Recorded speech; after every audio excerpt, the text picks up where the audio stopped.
Good morning. Welcome to the December 2nd regular session of the Board of Supervisors. Mr. Jameson, roll call please. Brandt. Here. Kurtenbach. Here. Leyland. Here. Schwartz. Here. Hall. Here. Please join in a moment of silence to reflect on this morning's actions.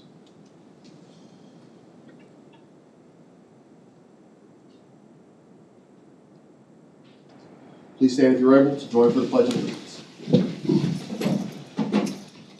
Pledge allegiance to the flag of the United States of America and to the republic for which it stands, one nation, under God, indivisible, with liberty and justice for all. Item 1, agenda received as proposed or as amended. So moved. Second. All in favor say aye. Aye. Aye. Motion carries. Item 2, public comment. This is a section of the meeting reserved for anyone to speak on an item that is not on this morning's agenda, either in the room or online. Move to item 3, Years of Service Award.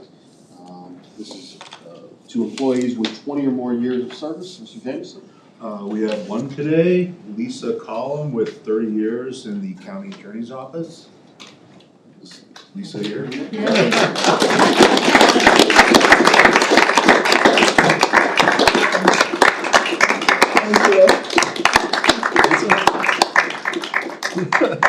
You want to say anything, Lisa? I was a 9 when I started. It goes faster than you think. Thank you. Thank you. All right. Item 4A, Clifton Larson Allen, fiscal year 2025 audit results. Good morning. That's me. Yeah. Y'all can hear me okay? Gotcha. Yep. I'm Doug Host, principal at CLA, and I've been doing this for 34 years, and hopefully I'll get an award from CLA someday. One of the funnest things I do each year is present the results of the audit, and I happen to be in the area, so this year I'm in person. Last year I was on the screen. So with that, I believe board's got this, right? We'll walk through that. Page 2. Did you drive it? Or Michelle? Thank you. Here's an agenda for today. I'll touch on some required communications to governance. That's the board. We'll look at how the county did financially in fiscal 25. Look at some financials, or I'll highlight the financial statement findings and recommendations, which is going to go really fast. We also audited the coronavirus state and local fiscal recovery program as required by the federal government, and I'll touch on the results of that testing. We also did test your compliance with various state required items, and then we'll wrap it up. So with that, as far as the governance communications, we're on page 4. When we do an audit, why do we do an audit? We're required to issue an opinion on your financial statements, and I'll point out your audit isn't 100% complete right now, but it's like 98, 99%. So it's still in draft form. That's why you don't have the financials here today. But we will be issuing what's called an unmodified opinion. It's a clean opinion. It means your financial statements are fairly stated as presented. The timing of the audit, we were here on site early October and did testing then. We also did some prelim work back in August.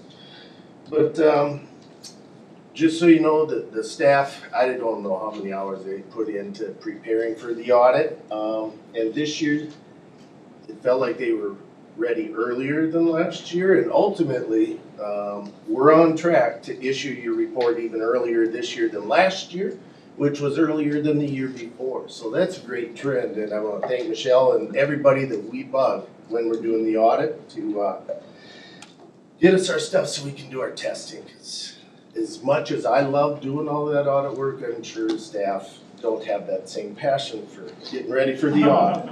But page 5. Just a quick reminder, when we issue our opinion, it's on the whole financial statements as one unit. If you ever have a need to use bits and pieces, just let me know. There's a couple T's to cross and I's to dot for that. Management is responsible for implementing the policies that the board makes, just required to remind you of that. And at the end of the audit, management will sign this boilerplate letter that basically says, hey, when we ask for stuff, we either got the originals or copies of the originals. Excuse me, page 6. If we have difficulties in performing the audit or disagreements with management, when we're performing the audit, we're required to communicate that to you. And I'm happy to report there were none. As I mentioned earlier, your audit went great. I've been doing this a long time, and we really appreciate when the audits go so smoothly like this. So, one other good news is on the bottom of page 6, is, a lot of times we do all our testing and we have to make material audit adjustments. Well, we didn't have to make any here, and that is very unusual.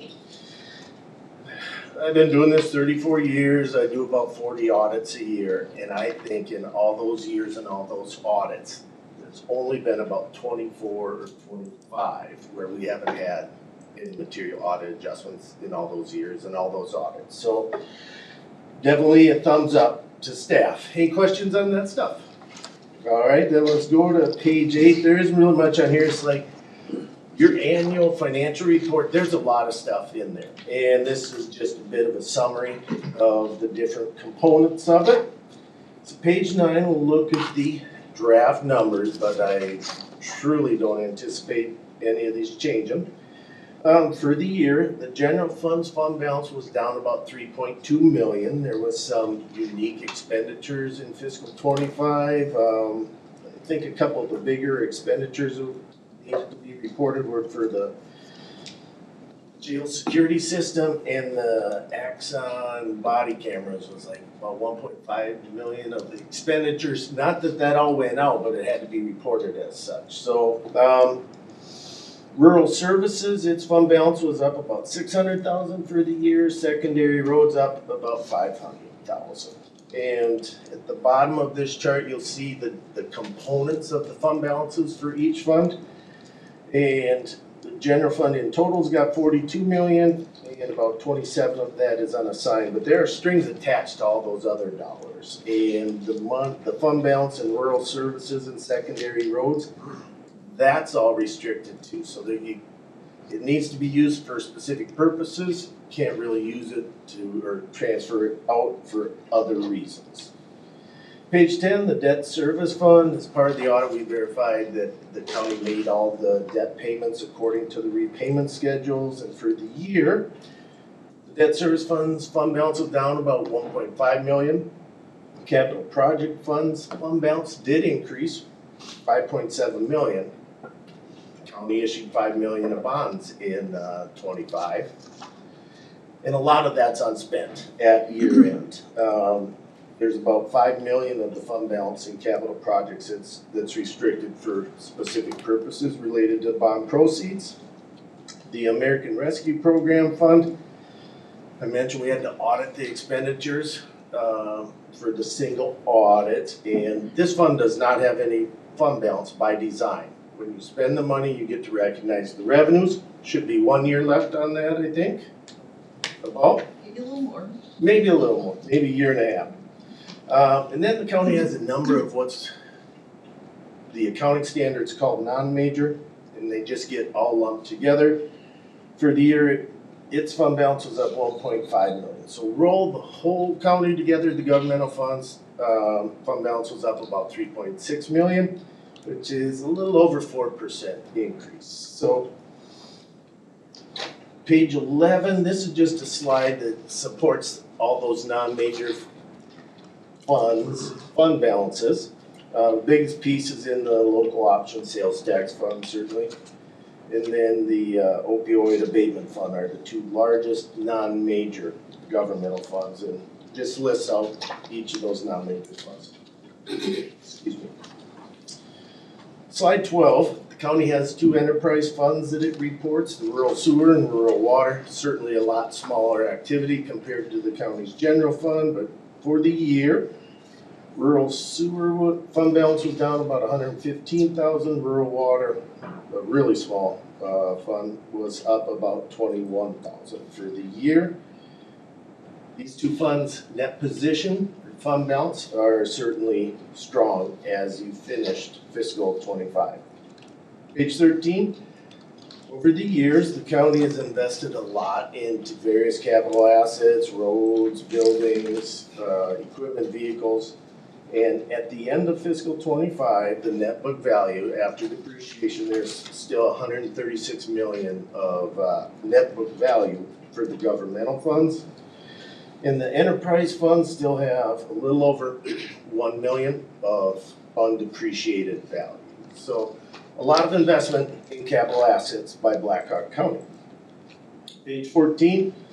I will mention that, I audited a lot of counties, and for your debt level to be at like 9.4 million in GO bonds outstanding is actually pretty good.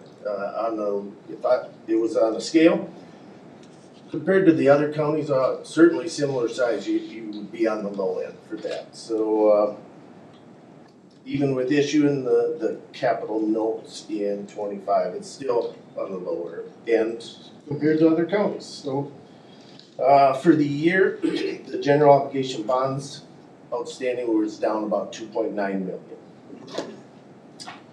Page 15, it's kind of unique. Gosh, I gotta remember how many years, a lot now probably.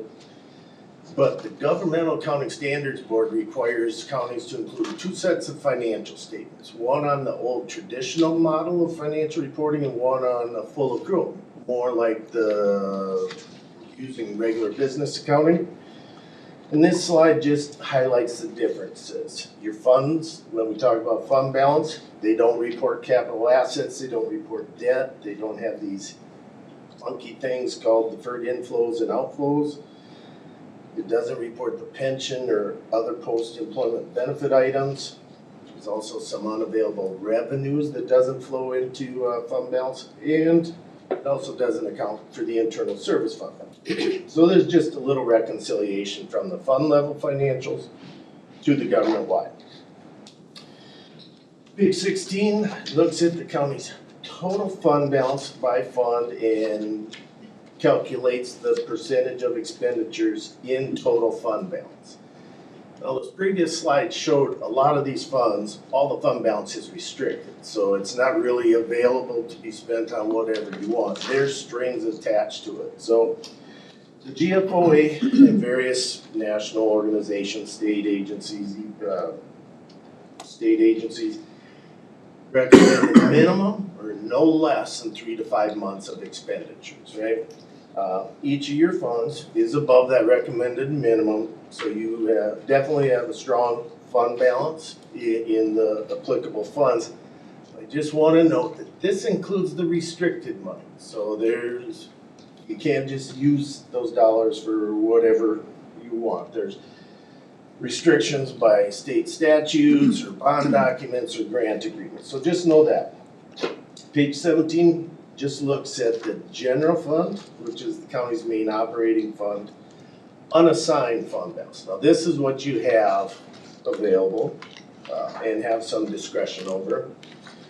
And it's down about 11% compared to 24 as a percent of total expenditures, but you're still at 55.79. So that's above the recommended minimum fund balance level. So general fund, I'd say healthy at this point. Page 19. So we do all kinds of testing of the county's internal controls. So we're required to do that, obtain an understanding of the county's internal controls, and then report the results of all that effort. I'm happy to report no material weaknesses, or we aren't required to report any material weaknesses. There are no significant deficiencies that we're required to report. And this is great news. I wish all my audits were like that. Save us time for sure. Page 21, I mentioned the county receives a lot of federal grants, and the feds require us to test the controls and the county's compliance with various requirements. And The total federal expenditures for the year were about 10.2 million, and the state and local fiscal recovery funds were about 8.8 million. We tested the controls the county has regarding that grant, and we tested the county's compliance, and I'm happy to report there are no findings. I think one more year left, at least it will have to audit it, but it's kind of big news because especially early on, the rules regarding the COVID money were changing, seeming like daily. So you have processes in place to administer those federal grants, so great job. Page 23, I mentioned earlier, we have to test the county's compliance with various state items. They're all listed here on the slide. And we have no items that we're required to report for non-compliance with those various areas. So, page 24, thanks a bunch for allowing us to serve you. It's super fun to work with everyone here. I got time for any questions. If any. How much time do you have, Doug? How much time I got? I got all day. I have a question. So all in all though, a good year financially for the county. All right, thank you. Do you have any other questions? Can I take Yes, just a yes, minute? please. I want to thank Doug and his team. He has a really good staff that come and they work hard on the audit when they're here, and that we appreciate that.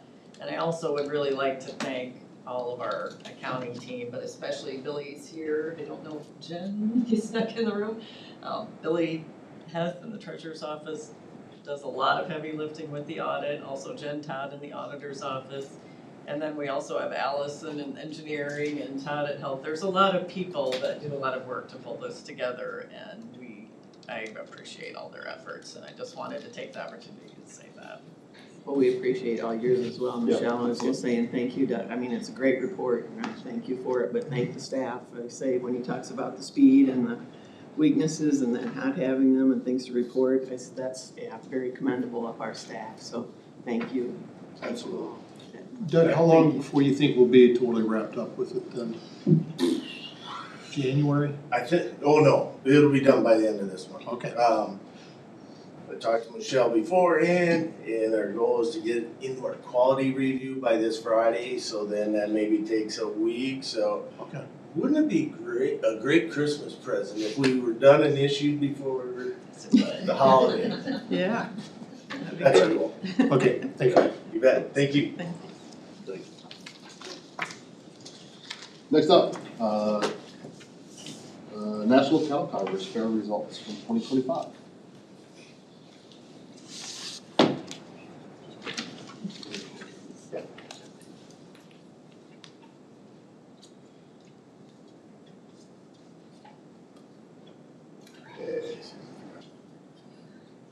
We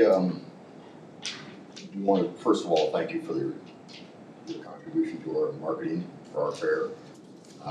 We just wanted to show you a few things. We have about a 25-page study that I didn't want to bore you with, but I'm just going to touch a few highlights, so I don't want to take up all your time more than anything. One of our key things was just redoing our website. Just made it more user-friendly, more family-oriented. This is our new mascot. Her name is Clementine. Right. Yeah. We actually had a social media name our cow is what we did of our website, and that was just an outstanding. We broke it down to 5 different names, and then we broke it down from that, and it had a lot of interactive as part of our fair, and we thought that was really important, key important to us. So we really tackled more of the social media. That seems to be the way to go. Marketing is such a tough area to touch everyone. Just when you think you're hitting something somewhere, they're going to tell us, well, how come I didn't hear about it? Well, what do you listen to, or what do you do, or what do you tackle in your marketing, strategies? And a lot more with streaming and stuff like that. You can not buy ads and not buy this and not buy that. So it's a tough area to hit. But we're really happy with this year's results. Just with social media alone, we've had over 665,000 views of what we did for this year. Over 29,000 impressions. And throughout all of our fair marketing area here, we have just a little under 17,000 followers that keep track of us year round. So, you know, we always appreciate this funding for our fair, but it is actually for us for 365 days, you know, because that's what we are. Yeah, we're more than just a fair, but we implement towards your funding towards a fair, and this website was part of our change this year that really helped drive things. We did several different campaigns, and we found out where we're actually reaching people.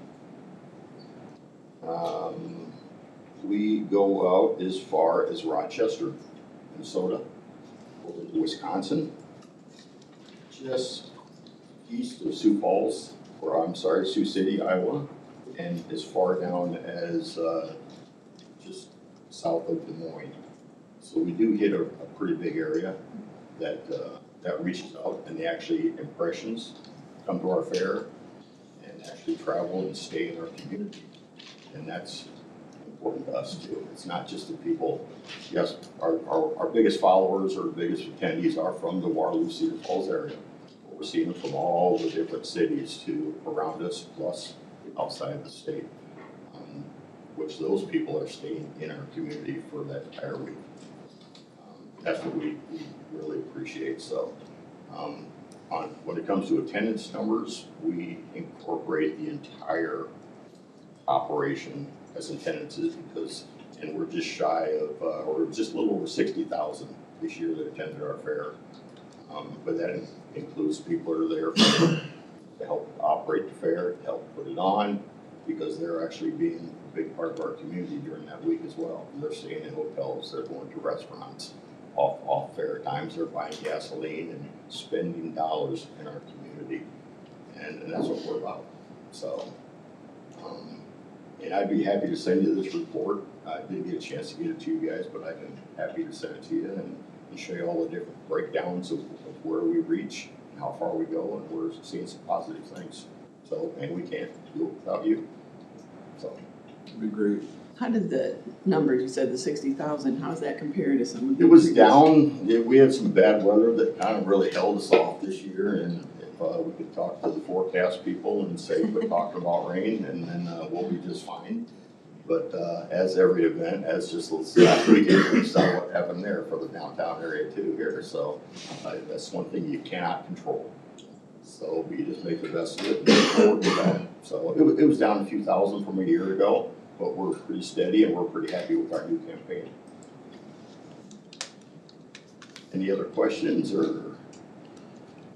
In terms of traction from that last campaign, Excuse me again? in terms of traction on social in particular from that last campaign, if you can provide any sort of numbers when you do email some stuff out, of how that compared. Yes, the weather is one thing that you can factor in, but you know, how that marketing hit on social, where the engagements were, I think could help us. Okay. Yeah, it's all in that report. So like I said, I could go page by page, but a lot of graphs and charts and I'll probably stuff you gotta view. So yeah, we appreciate all your help, and hopefully that we can generate some bigger things out there and make this community grow, and it'll be good for everyone. Well, you mentioned Clementine, I said, we're naming snowplows, so, Yes. hey, yeah, Yes. we get that. Yes, yeah, that's a good idea. So it's all needed, but yeah, just that little interaction with people and really boosted our event. And like I say, we can't do it without you, because all this doesn't look like much, but it does cost dollars. And again, our fair is for September 23rd through 27th of next year. We're ready to go, and hopefully you can be a part of it. We'll we'll see you there. Yeah. Yeah, Look forward well, to the congrats input. on, We'll probably see you around. yeah, I'll be around, yeah. This is, Congrats this is also. my last time talking to you here, so, that was one of our big points for our social media was my retirement. I didn't know if that was congratulations or it's finally. So, you know, so, but yeah, if you guys got any questions or if you guys. I have a question. Yes. Well, what kind of cow is Clementine? A Guernsey. A Guernsey, I thought so. Yes. And then also, it's 100 years, you know, Jeff Stein from KXCL, he does this Iowa history Yes. journal. Yeah. He was talking about the National Dairy Cattle Congress, and it's 100 years of having the Congress, 100 years here, that location, We're actually, next year will be our 116th year at this at this, location. at this location. Okay. Right. The very first year was at a different location. Yeah. It was at Chicago Park. But then they moved to this area and we've been there ever since. It was considered like a big prize to It was. host the National Dairy Cattle. It was. We're still, The National Dairy Cattle. yeah, we're still the largest, probably, we're a little bit larger dairy show than what the Iowa State Fair has. I think so. So, we draw in from about 5-6 states that they bring their dairy cattle to our place to show. And Well, there's certain we rules. appreciate That's it, we appreciate it, Jim, and, congrats on it's from us, I think it's congrats on the Well, retirement. appreciate it. Well, like I say, it's, He said it was in his an blood. individual behind us here that had 30 years there. I got a little more than that, but, it's been a great time. All right. All right, Appreciate thank it. you. Thank Thanks so you. much You for bet. the update. All right, we'll move to the Waterloo Regional Airport. Steve and Steve. See you before. Thank you.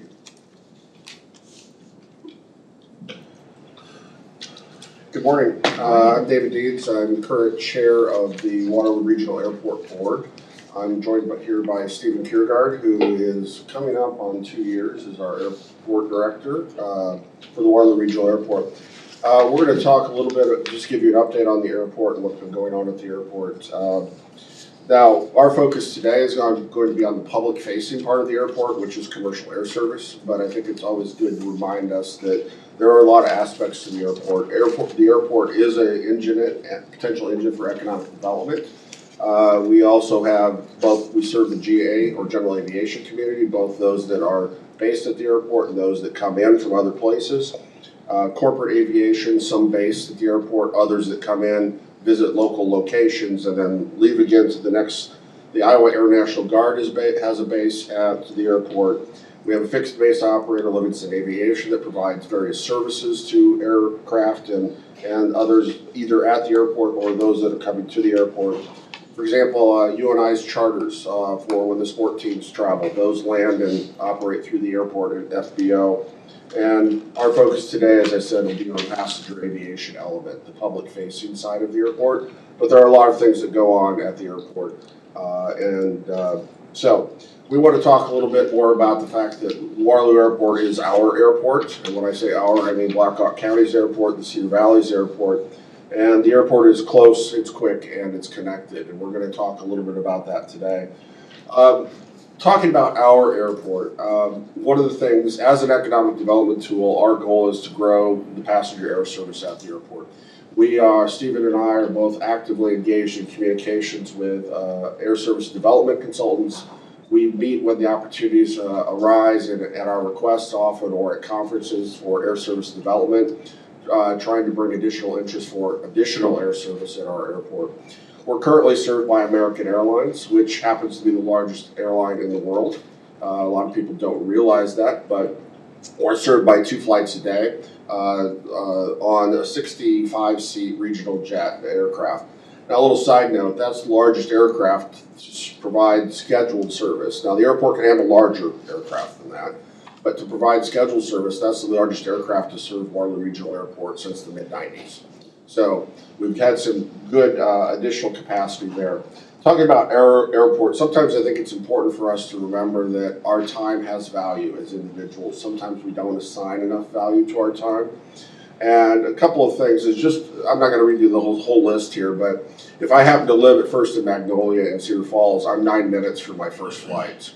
If I choose one of the other options, I'm an hour and 8 minutes or 2 hours and 1 minute from my other options.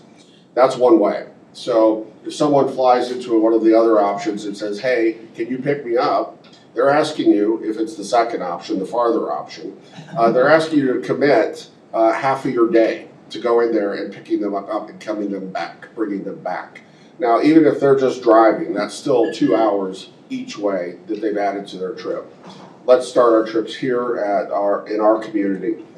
A few others there, Kimball and Ridgeway's 15 minutes versus an hour and 2 hours over in each cases. Even in Evansdale, you're 15 minutes away from your next flight. A few other things, it's quick. This was, when I was putting this together, it's, it's a little ridiculous, but also makes the point that from the closest point in the airport, or in our airport parking lot to the gate area where you're seated is 0.005 miles, which is like 250 feet. The point being is that just last week I took a trip, Thanksgiving Day I flew out of here. I live here in Waterloo. I left my house for the 6 o'clock flight, I think it was 4:54, and I was seated in the gate area at 5:11. So after being through security, there's some value in that to me, to be able to do that. Some of the other things that we might benefit from using our local airport is the fact that our parking, if we get dropped off, our parking costs us $0, right? And it's an easy, quick drop off or pickup. Even if we choose to park there, it's $8 a day. You can see some of the other alternatives at the other options, anywhere from $11 to $18 a day, or you could get $7 parking at the other choice 2 airport, but you're going to have a 10-minute shuttle ride in order to get from that $7 parking. Even the $12 parking requires a shuttle ride. The close-in, the walkable parking is $20 or $48 a day. So when you're considering the cost of your trip, make sure that you're including all the costs, including your time as well as the parking fees. We're connected. By being connected to Chicago on American Airlines. Chicago is a hub for American Airlines, and American Airlines currently has about 175 nonstop destinations from Chicago. So what we're talking about here is your first connection's on the plane because you're close, you're starting close. Your second connection is to one of 175 locations around the world, a number of locations in Europe, southern part of North America, certainly across the US and Canada as well. Sometimes we hear a little bit about fare differences. Fares are set by the airlines. We don't get to set the fares. And as we all know at this point, fare pricing is, just like all pricing, is becoming more and more dynamic. Meaning that the companies that are setting the prices are trying to figure out how much you're willing to pay and then charge you that. Rather than posted. Now, having said that, my point is fares change constantly. I happened to pull these yesterday. You can see that those that are in red, the competing fare at the other options that you might consider. If they're in red, they're the same or more expensive than the Waterloo fare. So you can see this is less than 3 weeks out. This was a flight I just picked December 17th to the 21st, picked some destinations. I could go to New York cheaper from Waterloo than I can from the other options. And I use Google Flights here, so it included all the airlines that are available through the national booking systems. Las Vegas was either the same price or a little bit more, but again, facing a 2-hour drive each way. And if we all know from this weekend, who wants to drive 2 hours in the weather when you don't know what the weather's going to be like, right? Orlando, same price, a little bit more expensive, but not a lot. And then London, for example, if you wanted to take a quick trip or even a longer trip to London, same price or a little cheaper actually from our airport here in the Cedar Valley. So, turn it over, Stephen. So as many of you saw in June, we actually had a major change for the airport, and the first time it's ever actually occurred. We had an up gauge to a larger aircraft. It allowed for a dual class cabin. It allowed for the first class main cabin, also had Wi-Fi on board, and also free entertainment, which is something we've never been able to have at the Waterloo Airport. So why does it matter? Air service is an economic development engine. Black Hawk County and surrounding areas has potential for more service and flights and destinations. Airlines need seats in order to fill, to be considered for more service. We are now recovered to our 2019, as many of you probably saw with our press release. But because it's a larger aircraft, it actually makes our load factors worse. It makes us actually look worse even though our numbers are higher. And actually with having more people, we'll typically have more destinations. And something that we did a few months ago was kind of to explain to everybody kind of how airports and airlines. Planning to fly for your next trip? Imagine boarding a plane just down the road and landing at your destination without driving, just to travel. It's possible and simple. The more you fly ALO, the more places you can go. Here's how it works. Airlines, not airports, decide where planes fly, and their decision depends on one key factor: how many seats are filled on each flight. Less than 1 out of 10 local travelers flies out of Waterloo. If just 5% more Cedar Valley flyers used ALO, the airline could add 1 extra flight or destination. More passengers equal more destinations. So why wait? Whether it's for work, family, or just to see a show, anywhere you want to go starts with ALO. So we created this as a way to start the conversation with individuals of, well, how did we get to there? How do we get that next stage of our airport?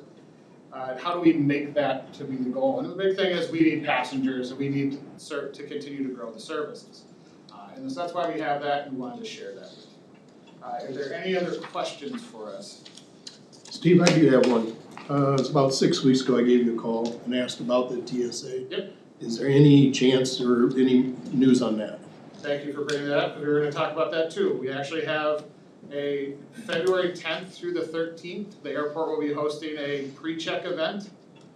It is not loaded into the organization's website yet, which is why we don't have anything to hand out, because they don't do that until 45 days prior to the event.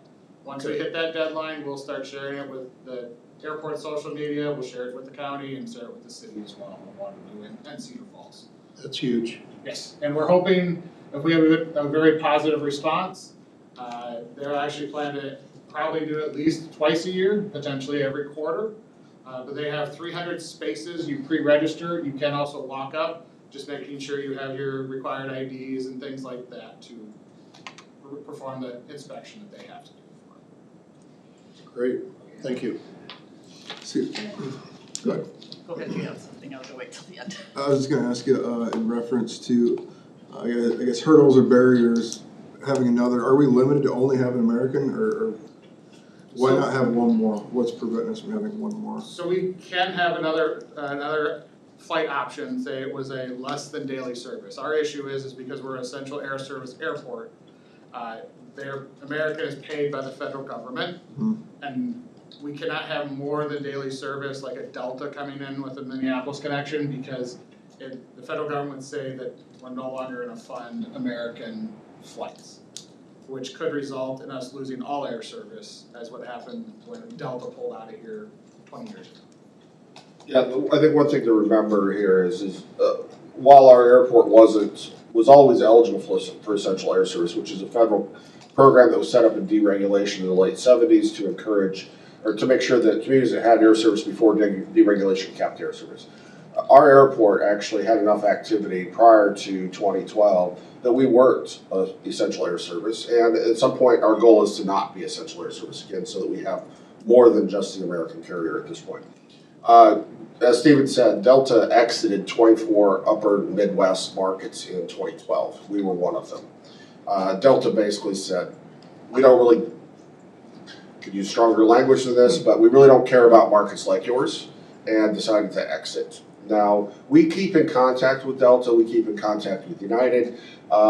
We would like to have another carrier at some point, certainly. That's our goal, but it's like anything else. Airlines pay attention to revenue. The source of revenue is passengers, and as we fill planes, we fill larger planes, that makes us more attractive.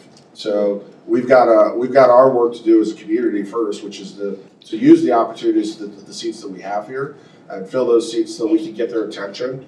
Because when we go to these air service conferences, I liken it to speed dating with airlines and airports. We literally We ask for appointments with the airlines, particularly the ones we don't currently have service from. They decide whether or not to grant us that appointment, and then we get 20 minutes on their schedule, and their whole schedule for the entire day and a half is filled. So they're hearing from a lot of airports. The best way for us to get attention is to show that upward trend line in our passenger employments. It doesn't have to be perfect today, but we've had great momentum here since June. We're back finally to the 2019 numbers.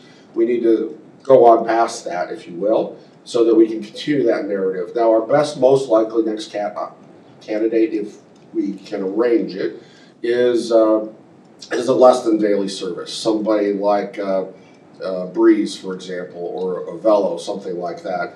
But that's going to require economic, meaning dollars, participation from the community to help incentivize them and take some of the risk out of it for them to make that as our next step.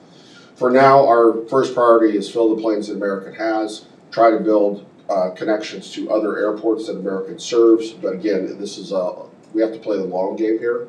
It's not a short-term fix. Yep. Well, it's frustrating, not on you guys, it's just because it's so quick, it's so painless to go through Waterloo. It's just the expense kind of sucks to a lot of people, and I think that's what pushed them down there. But you made a good point though, when you factor in parking costs, what's your time worth, et cetera. I mean, kind of puts it into perspective. So yeah, it's every time we go on the road, we're taking risks, right? So there's risk the longer we travel to go, regardless of weather, right? So the other thing I would say is that it's important for us to realize that we're investing in ourselves when we choose to fly from here. We're investing in our own communities when we choose to do that. We can do it economically. The fares are generally extremely competitive. Certainly when you factor in other costs, our time is very competitive, right? So we've got good reasons. We don't have to do it just out of the goodness of our heart. There's a lot of good reasons to fly from here instead of from one of the other airports that we have choices. Last thing I'll say about this, if you are a loyal flyer to another airline, American does offer status match. The process can be a little cumbersome, but you can say, for example, you're a premier flyer on United, you can apply for status match on American to give the American service a try, right? To bring your status over. They don't bring your miles over, but they bring your status over. The other thing about it is, and I don't have it in this presentation, but if you Google American Airlines credit card offers, or some version of that, you can bring up, right now American Airlines has various Citibank credit card offers where you can get anywhere from 15,000 frequent flyer miles from taking the credit card all the way up to, I think, 80,000 or something like that, which essentially will get you a free trip. Now, there's different fees and structures in each of those, but that's also a good way to try it at no cost, essentially, for those tickets as well. So I can't say enough about the aircraft that we've got at this point. Having the dual class aircraft, the larger aircraft, the Wi-Fi on board certainly is a much better experience than maybe what we more recently had. So it's a good change. I can just tell you, I recently booked a flight. When we factored in not only parking, miles, time, but also the ability to get back and just be home, as opposed to tacking on another day in a hotel. If we stayed in Minneapolis or Chicago, trying to chase a slightly cheaper flight, for 4 of us, well, 5 of us, because a lot of kids still, it's like $1,000, right? Like it's a reasonable. Maybe we could have saved $200 going to another airport, but we would have certainly spent that in hotel, in parking probably just alone, let alone time. So Yeah, it does feel like people are recognizing the airport in a different way now, which is that's great, and we've got an upward trend line. We're just trying to keep that upward trend line going, so we have that. The last thing I'll say is, I think if you want to compare flights, consider all the costs, right? But also, Google Flights is a good way to compare them quickly between airports by changing a few variables. But do yourself a favor, go to the airline's website once you've made a decision, actually book it at the airline's website, so you don't end up with a third party in there if there has to be a change or something like that. So, but thank you for your time today. We certainly appreciate it. So, yeah, I did want to ask if you could update us about the EAS funding. Any changes coming to that? I know we'd love to not have it, but we have it today, so. Yep, so EAS funding is staying as is. The industry expects some changes, but nobody knows what those changes would be. We actually are seeing our subsidy reduced by about $2 million this next bidding cycle. So it's definitely moving in the positive direction for us. They did make some changes in the federal reauthorization of the FAA last spring in terms of limiting how far that EAS flight can be. So they've already touched it, that maybe that's enough they've done something, right? The other thing is, it hasn't been approved by the DOT yet, but American did propose for up to additional 4 years. So they'll probably be our primary carrier for at least the next 4 years beyond this year. David, you mentioned a couple of times the 2019 levels. What numbers were we at that time? We had employments in 2019 about 25,000 annually. That's employments, that's people getting on. One thing to keep in mind is when airports publish numbers, sometimes it's just employments, sometimes it's both employments and deployments. So if you were talking about employments and deployments, we'd be at about 50,000, right? Somewhere in that neighborhood. We really need to be moving towards 30,000 employments in order to continue that narrative about that upward trend. And that would put us back up to levels that we haven't seen since probably the mid-2000 zeros, if you will, if we get back to that level. You know, if you go all the way back to prior to September 11th, 2001, you know, we had employments about 60,000 at that point. So it's possible. There's enough market here. People are flying. It's just a matter of what choice that they're making and how they value their time, their cost, and everything else. So, Thank you. Yep. This is Chris. I just want to thank you for everything you're doing for the airport. I've always had great experiences flying out of Waterloo. I think something that the county could do, I mean, we're not flying people a lot of places, but I'd like to see us explore a policy that gives preference to the Waterloo Airport when we are flying out. I think that's something that we could do.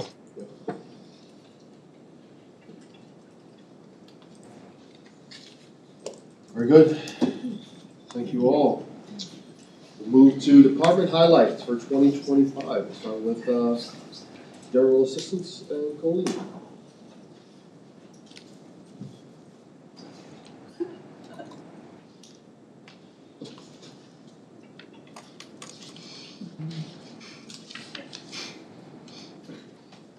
Okay.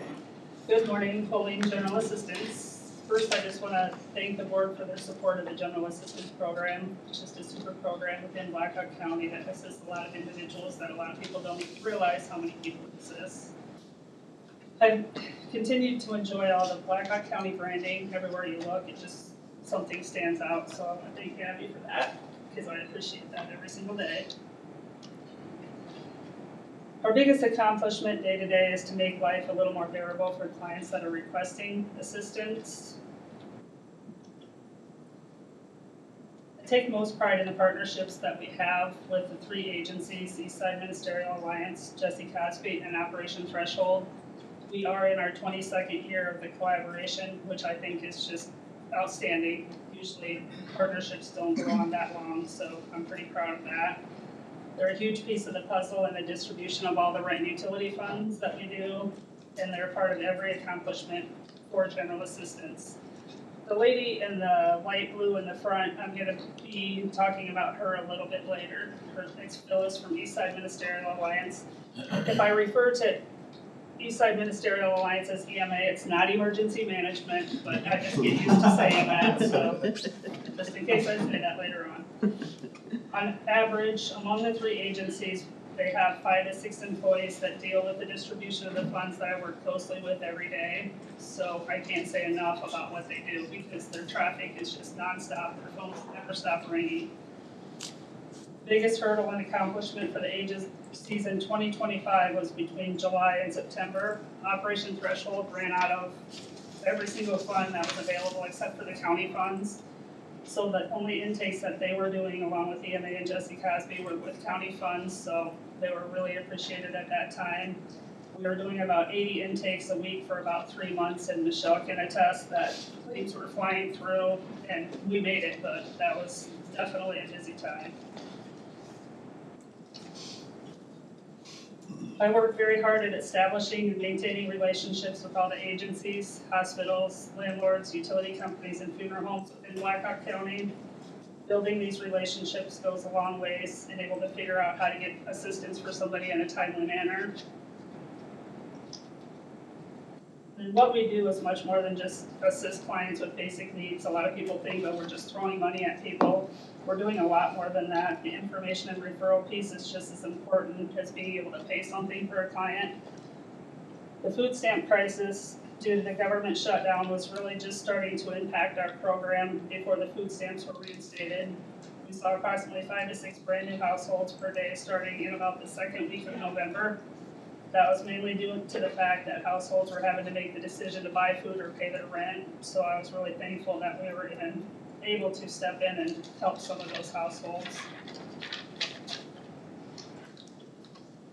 Some of the things that I've been involved in 2025 have been Put the Homeless in Your Heart Walk, Blackhawk County Housing Coalition, poverty simulation training, which I know Justin's talked about taking that training, and I think it would be beneficial for anybody to take that training, not just somebody within the social work field.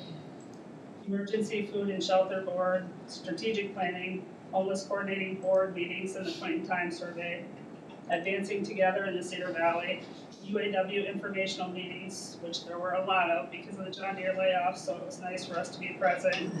And EMA, Jesse Cosby, and Operation Threshold also attended all of those meetings. Blackhawk County Unite, Blackhawk County Community Organizations Active in Disaster, that's where I'm going to be heading after this. The My Waterloo Days Parade, and I think that we had a really good turnout for that. A General Assistance Retreat and Community Advisory Council. I try my best to attend as many meetings, conferences, and trainings as possible, but my number one priority will always just be to be present for the day-to-day operations because it just never stops. We've assisted 32 individuals with substance abuse committal charges, 2,486 households with basic needs for rent, utilities, bus tickets, and medications, 86 families with funeral services or cremations, 49 households with first month's rent that were in a homeless situation, and 30 homeless individuals or families with short motel stays until they were able to get into the homeless shelter or secure permanent housing. We have a standardized application that all 3 agencies and I use that are all submitted to me after each intake, which I take time to review and upload and input all of the information into CSN. We have a very good process in place, and we can determine eligibility and submit the payments in a very timely manner. People's Community Health Clinic, the Salvation Army, and Blackhawk County General Assistance received the Cedar Valley Nonprofit COOB Award of Collaboration. This is mostly due to the fact that we can work together and find people motel rooms at the very last second for somebody that's out on the streets and there's no room in the shelters. We've collaborated real good with doing that, and it was humbling to know that we were recognized for that because those are time-sensitive situations that don't go away. And as we all know, a lot of the time this year was devoted for strategic planning. And I'm a firm believer that it has been worth every second. So many things have resonated with me that I hadn't thought about before, and I'm thankful that we had that opportunity and look forward to keeping it going. I've also enjoyed being a part of the Mental Health Needs Action Planning team, and a big thanks goes out to Caitlin for heading this up. That she is doing a great job of getting us all together, and part of that process is getting us all together. That's not easy because we're all busy. Second that. And we're working with a very tough subject at hand. One of my favorite parts of the whole process has been getting to spend more time with the other leaders and employees of Blackhawk County. I just think that that's brought us all closer, especially since I'm not housed in the courthouse. I've just really enjoyed that process. And then I do have a lived experience to share regarding that, and that's where I was gonna highlight Phyllis at EMA. She's an amazing person. What she does for us is just crazy every single day.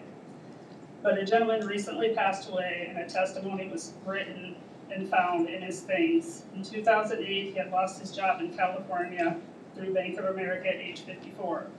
He moved to Arizona to help take care of his elderly mother. He struggled with life in general and finding employment. At the age of 62, a friend invited him to live in Waterloo with him until he got on his feet. Through AARP, he was employed through Eastside Ministerial Alliance, and he was such a gentle, kind man. I'm probably gonna get a little teary up because he was just an awesome man that did a lot of work for Blackhawk County.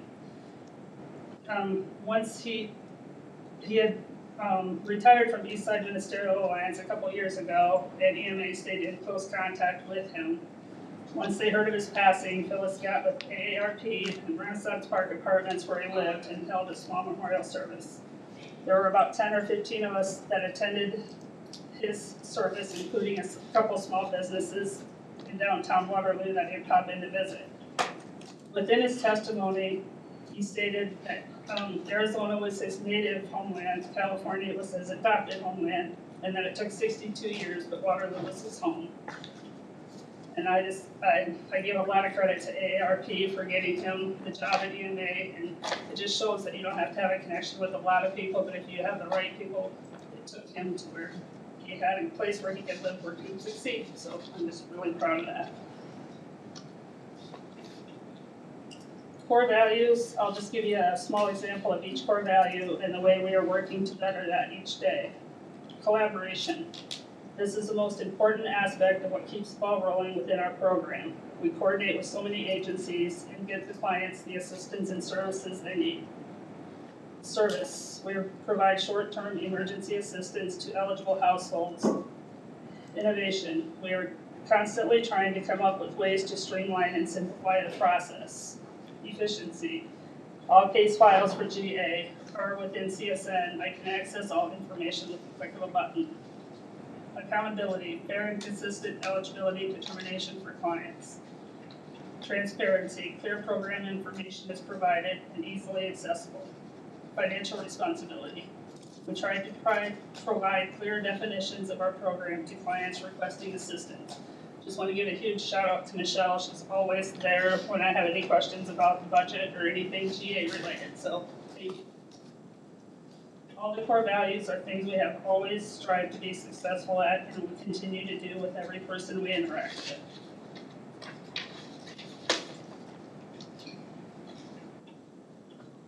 I have been housed with County Social Services, as you all know, for 20 plus years. I'll always continue to miss them and the kindness and presence they've provided with the clients in person for years to come. I want to thank building maintenance for all the time, effort, and headaches they've put into Pinecrest remodel. Al and crew have been awesome, which with everything from the new phone system to helping me move on Wednesday at the last minute. Corey was there in no time and had my computer and everything hooked up. I appreciate that. HHS had moved into the area where my office had been, and I truly appreciated them allowing me to stay in the office until my new office was ready to move into on Wednesday. I'm super excited to be moved into my new space on first floor at Pinecrest within the public health area. Caitlin and Ty picked out the perfect office, and everyone in the department has been so welcoming. I am more than ready to be housed with other county employees, so I appreciate that. And then we're talking about years. This year I hit the big 35 years, and I couldn't be more grateful for my employment. I've loved my job every day. People don't believe me when I say that. Some days Michelle has to listen to me because it's not always the easiest job. But I appreciate her listening and helping me through some of those days. And then nothing real big and exciting for accomplishments, but what we do every day to try to assist those in need is what I consider an accomplishment each day. Do you have any questions? Just to thank you, Corey, for all you do. You're welcome. Huge. You talk about we all the time, and you have so many partnerships and so many relationships that make it work. But for a department of one person, you do a tremendous job. Thank you. I appreciate that. A comment. Don't Oh, leave just no. yet. This That lady scares has picked her phone up for me when I've been working at inconvenient hours to help people out in need. So, yeah, it doesn't go unnoticed, and you are quite the asset. So thank you very, very much. Appreciate that. And what I do always stress is that is not a burden like people would think it would be, because people don't take advantage of it. They don't call unless they absolutely need something. And then I'm happy to help. So thank you, appreciate that. Thank you. Colleen? Thank you.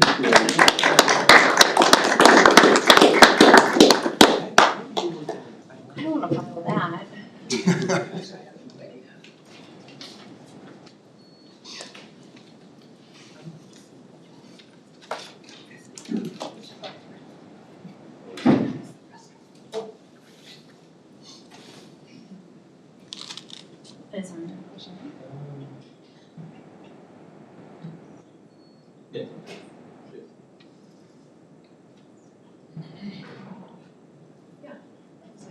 Okay.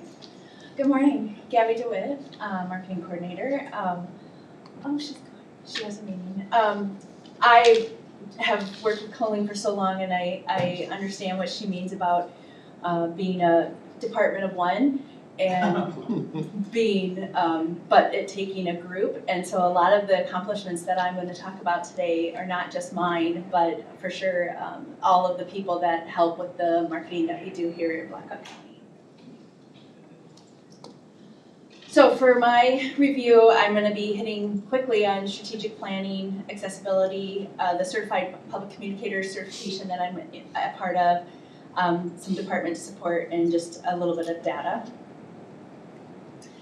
I couldn't even start this without mentioning strategic planning. I looked back. I do have this little free time tracker that, because when I do my timesheet, it just looks like I'm just doing one thing over and over and over. So I do keep this little time tracker that shows how I spend my time.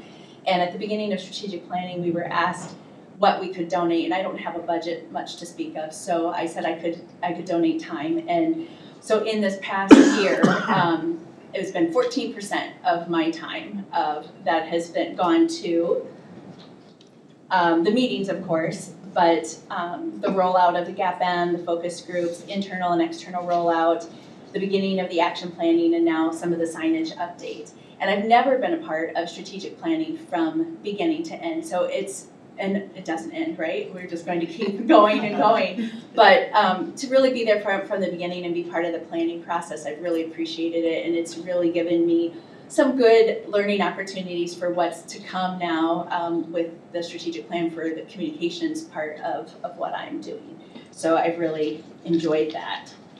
I'm surprised 14%, so. I actually was too. I was a little disappointed, but but I do keep pretty good records. So yeah, I was actually a little too. It felt a little longer sometimes, but still to do is finalizing the executive summary, making the plan more prominent on the website. Ted's given me a deadline of next year for that to make it more prominent. And if we end up doing some type of website RFP, we can certainly work that in a more graphically pleasing way. And then incorporating it more into our content calendar, like making it part of the stories that we're telling. And speaking of websites, the other big part of this last year has been accessibility, and hopefully moving towards a culture of accessibility as it goes to our digital communications. And I'll just keep sharing this quote pretty much anytime I talk about it, but that it's not something that we check off the list. It's not a feature that we have. It's not a widget that we add to the website. It's a process, and it really is something that I'm learning more about. So in 2025, a lot of research into it, education, the vendor meetings and demos, as well as attending a lot of webinars. Micah from Public Health and I began meeting every other week in the fall to kind of ramp up our planning. And in 2026, we will be reviewing website content, meeting with staff, planning training, and hopefully moving forward with the vendor of our choice. And then I was fortunate enough to be selected as part of the TCU CPC program, which is the Certified Public Communicator program. I'm part of cohort 13. There's like 5 of us from the Midwest, but mostly it's Texas and Florida. I returned in January for the mid-session workshop, and then we'll graduate with the certificate in July. We will have hopefully a draft communications plan for the board's review in August. Right now I'm working on an outline. It is a 96-hour certificate program, and the sessions included marketing and crisis communication, organizational leadership, social media strategy, legal considerations, public trust. We'll hoping to start doing in January, conducting stakeholder interviews with department heads, elected officials, and staff, and then getting public input this spring for our July rollout.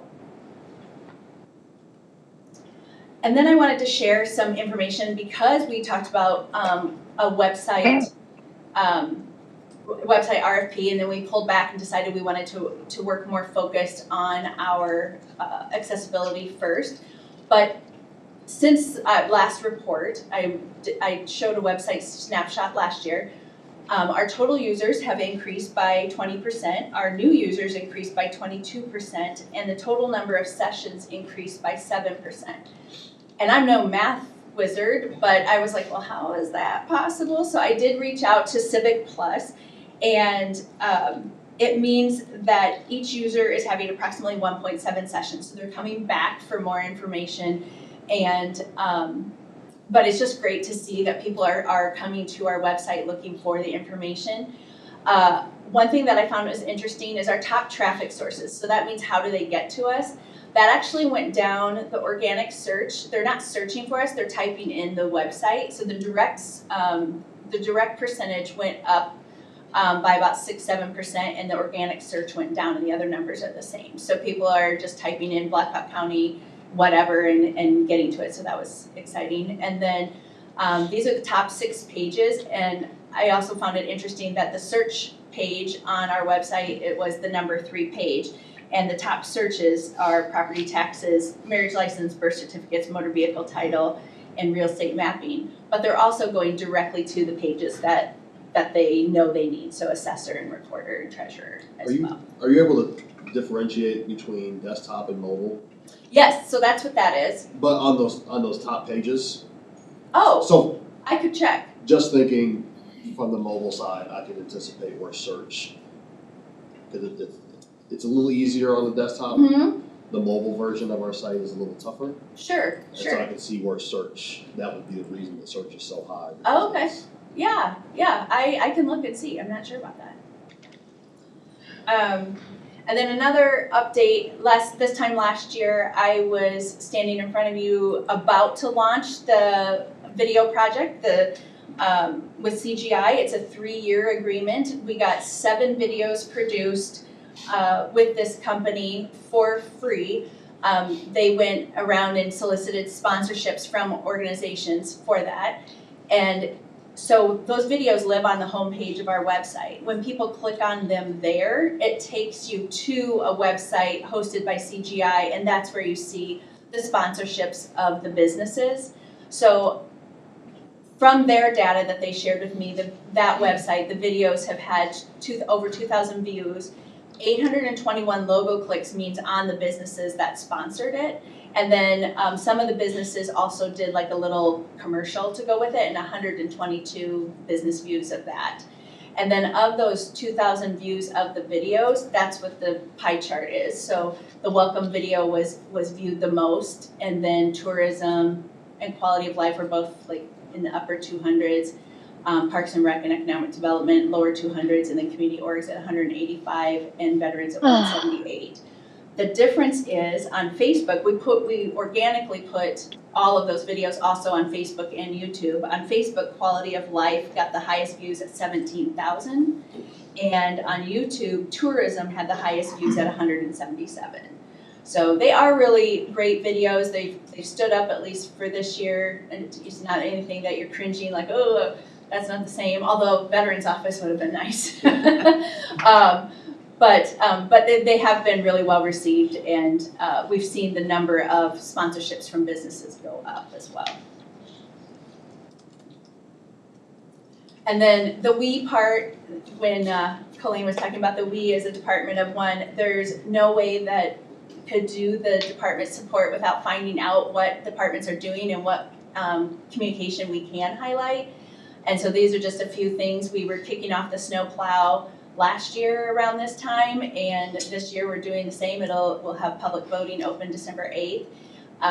Being a part of the different departments' moves and into their new offices has been fun and a great way to highlight where to come to see them. And then again, with the veterans ribbon cutting, and then the behind the scenes in the elections is always a lot of fun. I've just seen in the last year people thinking to reach out for communication support more so than they had at this time of year, and so I hope that that just continues for all of the things listed.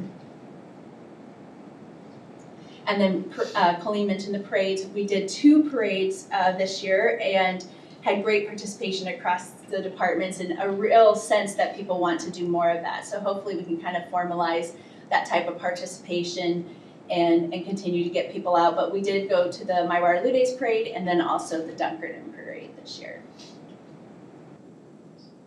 What's that? Yeah, yeah, more drums would be great.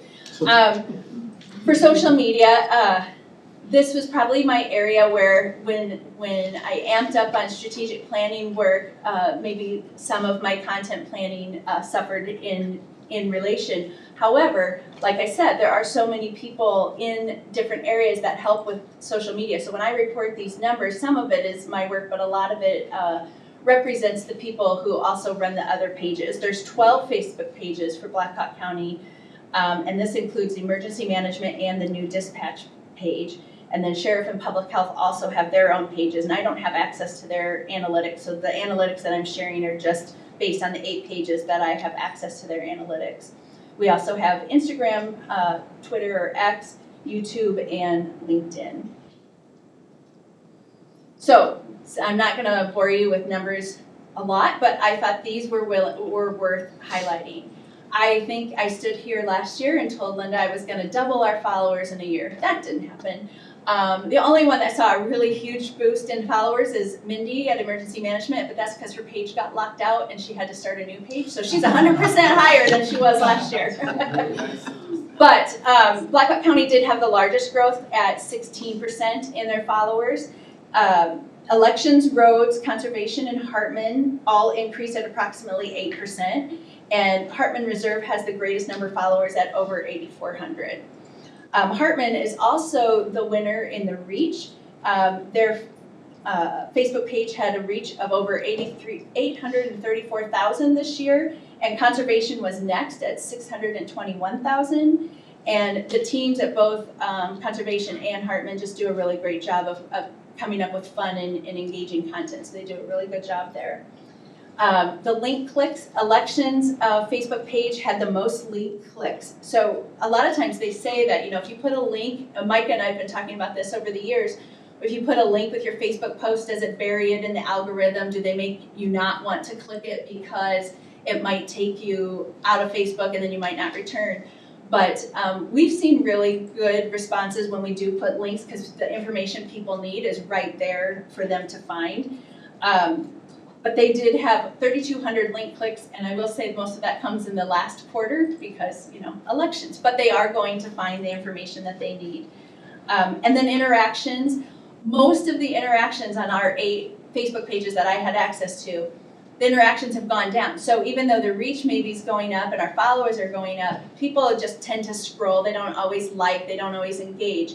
However, Hickory Hills and McFarland and Veterans were the 3 pages that actually saw an increase in their interaction. So people are interacting with their pages.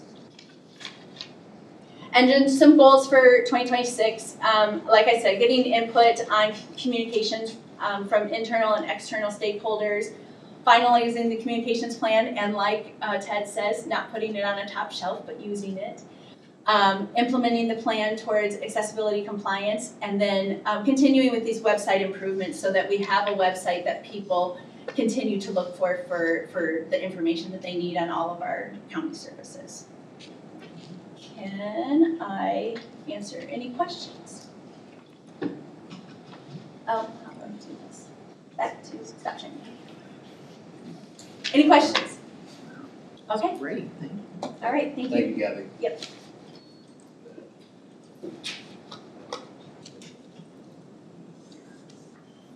Okay, you didn't break. I was gonna say. Yes, maybe so. You need a, Justin doesn't need a break. Justin doesn't need one, I'll take a quick break. Yeah. We look to you to see how you Yes. I appreciate that. Well, I know we're getting ready for a mic presentation. It's a long one. Well, we're ready.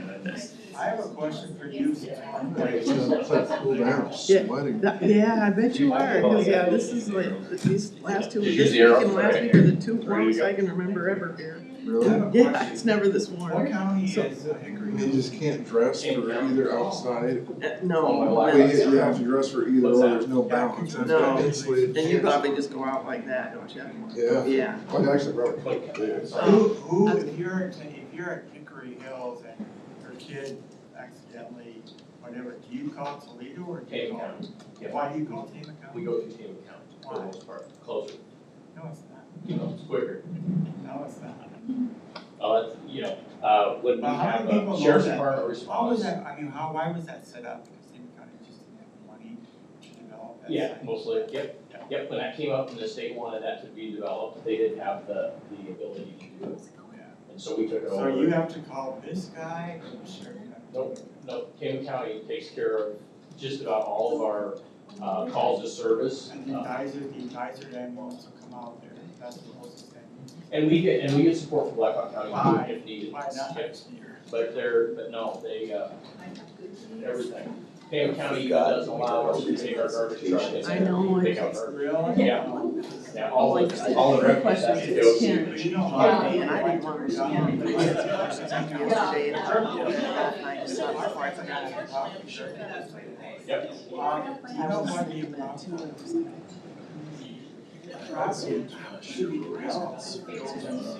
What we have presently. Okay, and that was kind of my questions, but it was like, okay, that'd be great, I'll try to be short, because I know how busy you are. Well, no, it's all right. I've got a little lull until Thursday, and then it's gonna. Oh, yeah. Heats back up, because we got a second day. Oh, I noticed, yeah, I saw that when I saw you guys weren't done on. We went until about 5:30 that night. I couldn't believe it. Attorney for the commission, by the way, it's public record now, so it's like a session. But the attorney for the commission said she was getting sick.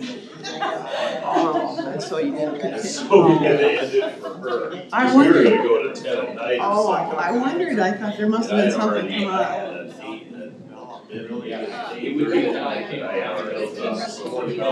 And then nothing until Thursday, huh? Yeah, so then they said, well, we'll be there for the next. All right. They mentioned, I doubt they would allow us to go in on Thursday's missing one now. Alright, we'll bring it back into session, appreciate everyone's, grace there. Okay, Alright. Mike Hendrickson, Director with Blackhawk County Conservation. And so we're gonna get ready to go through about 12 slides to look at our year in review, but I wanna preface this with the fact that we're gonna look at kind of what's gone on, and typically what we've done since we started doing these things, which I think is wonderful, we focus a lot on our capital projects and things like that, because those are the things that are, that's where the money is being spent, and we wanna make sure those projects are getting done, and we're doing those projects to increase our service and all those kinds of things. But sometimes we take for granted all the things that happen every day, that don't sometimes make this presentation. And that are the tens of thousands of people that we serve through our campsites and our cabins and our lodges and our bike trails and our boat ramps and everything else that we operate. Again, we manage a little over 9,000 acres of public area. And again, our people are out there, our park rangers are out there every day dealing with those situations and taking care of those people and servicing those people and making sure they have a great time when they come to Blackhawk County and use our services. So anyway, sometimes those get left out of there and they, to a certain extent, they may have gotten left out this time, and sometimes the park rangers are take the brunt of that. But they do a lot of work every day, and they deal with a lot of people. So all that being said, here we go. County Conservation. First of all, we are going to hit on our projects, and this is kind of the end of our ARPA stuff. We're kind of winding that down, and I think we ended up with 8 or 9 major projects, and just all so desperately needed. They put us light years ahead of where we would have been, and all just wonderful projects. But we're finishing up. We finished up the playground this year, or the 4 playgrounds this year, which have been used immensely in every park. We've gotten great feedback from those pieces of playground equipment. We finishing up the last little bit of Division 2 on the Cedar Valley Nature Trail, which was almost just about $5 million worth of ARPA dollars spent on the Cedar Valley Nature Trail, and some things that hadn't been done in 40 years are now completed. The trail is now hard surfaced from Evansdale to Cedar Rapids, and actually even beyond that. And so we're all very happy with that, and it's a project that without the ARPA funds, we would have kept trying, but it was down the road a ways for sure. This was one of our capital projects. This is the administrative office, and we did have some water issues there over the years. We tried to correct those with some Band-Aid fixes, so to speak, but we knew that we needed to take care of this. And so what was done, again, we excavated the sides around the building, and that's all been rubber walled now. And all that was replaced, the new sidewalks are poured, and now we are ready. The last phase of this capital project will be asphalting the parking lot, which is in dire need of that, and that'll be done in the spring. It's all set and all ready to go, and so that will take place in the spring. This was one of our major projects that we finished this year. This is the viewing pier at Beaver Valley Wetland out on North Union Road, and this was really important. The original pier, you're not going to be able to see, it's kind of in behind here, but it actually followed this road, or not a road, but this little high walkway, and it set out here. And I helped build that many, many years ago, so many years ago I've forgotten. But it created a decent view, but you were clear back here, and a lot of the view was restricted. So when it was deemed not feasible or safe to have people go out on it anymore, we took it down. But we knew it needed to be replaced because lots of people use that, especially birders. And it's always an event in the fall and in the spring when the pelicans come through, because there will be hundreds and hundreds of pelicans out there, and they're amazing to watch, and people just they know when they're there and they flock out there. So this is our new structure. We placed it where the red circle is. You'll see that we cleared some trees there, and the view of the entire wetland now is really, really good. And we've gotten compliments from the Audubon Society and people that use those things, and they're just so thrilled with that. So this was a wonderful project, brings people to that area, and gives them the opportunity to view wildlife where they might not see it anywhere else. This is considered an inviolate refuge, so people cannot enter that without a special use permit, and we do not issue very many of those. Once in a while, there's been a study from you and I that they wanted to do, and we issued permits for that. But otherwise, people can't go and walk that area, and so it makes it very unique for people to come out and view things. Casey Lake, we're winding that down, and we all know how big a project that was. We're very, very proud of this project. This needed to happen, for a long time. The lake is nearly 50 years old.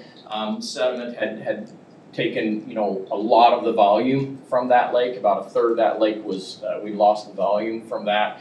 And so all the work was done. We've talked about that, the phosphorus content and all those things that created the issues and led us down this path. But we are down to the end of that, or nearing the end of it anyway. The last thing will be the alum treatment. There will be phosphorus that didn't get removed, mechanically removed, with the 154,000 cubic yards that were removed.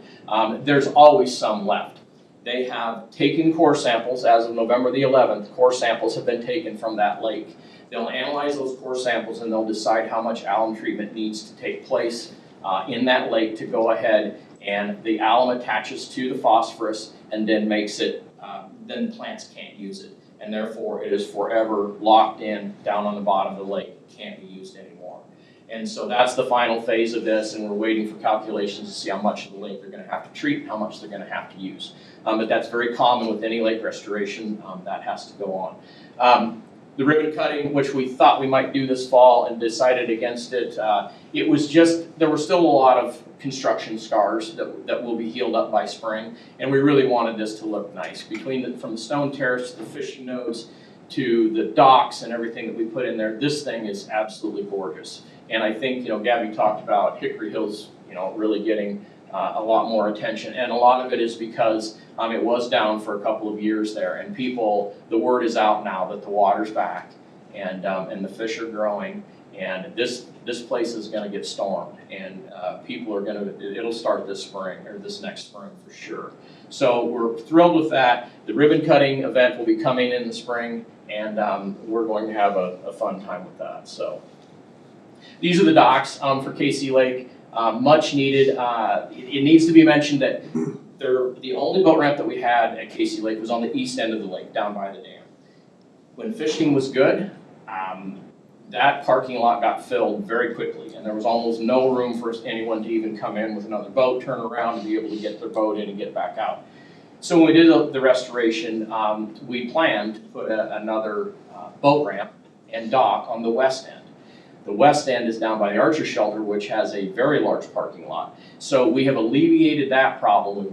We've got boat ramps on both ends of the lake, west end of the lake, east end of the lake, and we have these nice new boat ramps that are going to serve the public. These boat ramps were actually paid for with a RAC grant through the DNR, and about just a little over $28,000, $29,000 we received from that RAC grant. We did have to match that. The total for these two docks was just a little over $40,000. So we matched the rest of that $40,000 fund with REAP dollars from our REAP account.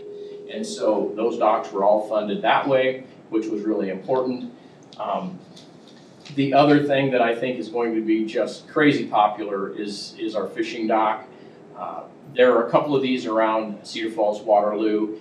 They have an open fishing spot in the middle. That dock is floating on about 8 to 10 feet of water right now. Before we did the restoration, this is more on the western end of the lake. Before we did that restoration, it would be sitting on about 1.5 feet of water. So that has all been, again, excavated. The sediment's been cleaned out. These things are natural fish attractors. People will be able to take their kids out there, stand off the side of these, drop their bait down in the water, and they will have success. These things work really, really well. This floating dock cost $56,000. Very expensive, but it will be heavily used. And it was purchased also through our REAP account. So, but we're really looking forward to letting the public start to use these things. They'll be very popular. Another big project that we had this year was the erosion control at Hartman. This was a problem that was discovered as far back as 2007. There were attempts made then to do something, and that something was really raise funding to try to do that, and it just didn't happen. We are so fortunate, and we cannot thank you people enough for giving us the opportunity to fix things that we know that desperately need to be fixed. This is Hartman Preserve. This is in the state preserve. And when it got state preserve status, it puts us in a category that says you have to take care of this and you have to preserve this. And this was the one thing that we just couldn't handle without your help due to the cost. But we hired engineers, we brought them in here. The end result is amazing. Besides stopping the erosion and creating aesthetically a really gorgeous area, this thing is a learning lab. Our naturalists will be able to take kids up and down this thing and talk about water quality. They'll be able to talk about erosion. The little step pools, and I've got some more pictures here, but the little step pools that it forms are teeming with life when they have water. They actually work as vernal pools. Vernal pools are pockets of water that sit for a while. They dry up in the heat of the summer, and then they'll catch water again. So they have different species of invertebrates throughout the entire year. which make them really unique. But we have these step pools that were created are all set up that way. It's just a learning lab. This is the old structure. This is the wall that back in the 1980s, a youth group was used to construct these walls to try to hold that bank, a very important part of that of the preserve, and to try to stop that erosion. And this was the attempt that was made at that time because resources just weren't there. But it worked. Kudos to them, it worked. But I mean, it was ready to fall down aesthetically, not very nice. This is what it looks like now, and the best picture I can use is this one. This is that same wall that had all the wood. Now that's all natural fieldstone that we got donated and did have to purchase. But again, aesthetically, that same ravine is absolutely gorgeous. It's all in a natural state. This work was all done knowing that we weren't going to use limestone riprap and different things like that you might see on a river project or anything like that. So the area is kept very natural that way. We did want to bring up part of that was the steps also that were getting in dire straits. They just were not in good shape. We replaced all those. The area is just amazing. And it was a wonderful project and needed to be done for a long time. Very proud of it. So this was a big project last year. The Rotary Reserve, it's just used constantly, and by thousands and thousands of people each and every year. It was beautiful when we built it back in 1993. I helped build that building in 1993. The cedar siding and the sickens it was the thing back then. But over the years, after 30 plus years, it just couldn't hold up anymore, and the siding was in bad shape. We couldn't match the stain anymore, so we put this project in. It was a large project, $200,000 plus to redo siding, windows, and doors. But the compliments from that are just amazing. People are walking there going, this doesn't even look like the same building. It was much needed, and the community benefits from having it out there. So just some more pictures from the back just to see what the changes are. The before and afters. This is the deck. The deck is 30 years old, still holding up pretty good, but it's seen its day, and so we replaced all the decking, both on the upper tier and the lower tier, and so brought that back. We wanted to mention that if you're not aware of it, county conservation across the state of Iowa is divided into 6 districts across the state of Iowa. We happen to be in District 6. We have 15 counties in District 6.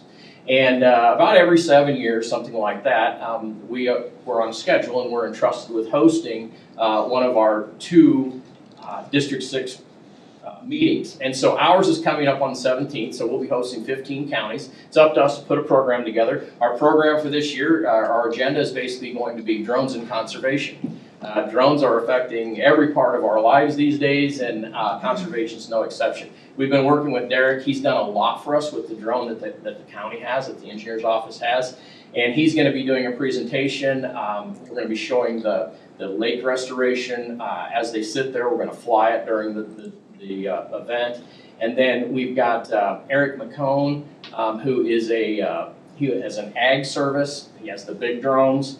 And he's also coming, he's going to do a demonstration for the 15 counties, also doing a seeding demonstration, I think, out across the waterway. We're going to have him shred some bird seed or something like that. So anyway, it's a big thing. We prepared for it. We're all set and ready to go. Meals are all planned, and we're waiting for the 15 counties to show up. This will all be at Hickory Hills. It'll take place down there at Lakeview Lodge on the 17th. So, Mike, what's the times on that? We will start at 9 o'clock. That go all day? We will go until, we have our business meeting right after lunch, so we'll be there till about 1:30, something like that. You're welcome if you want to come down. Let us know. Yeah, thank you. Yep.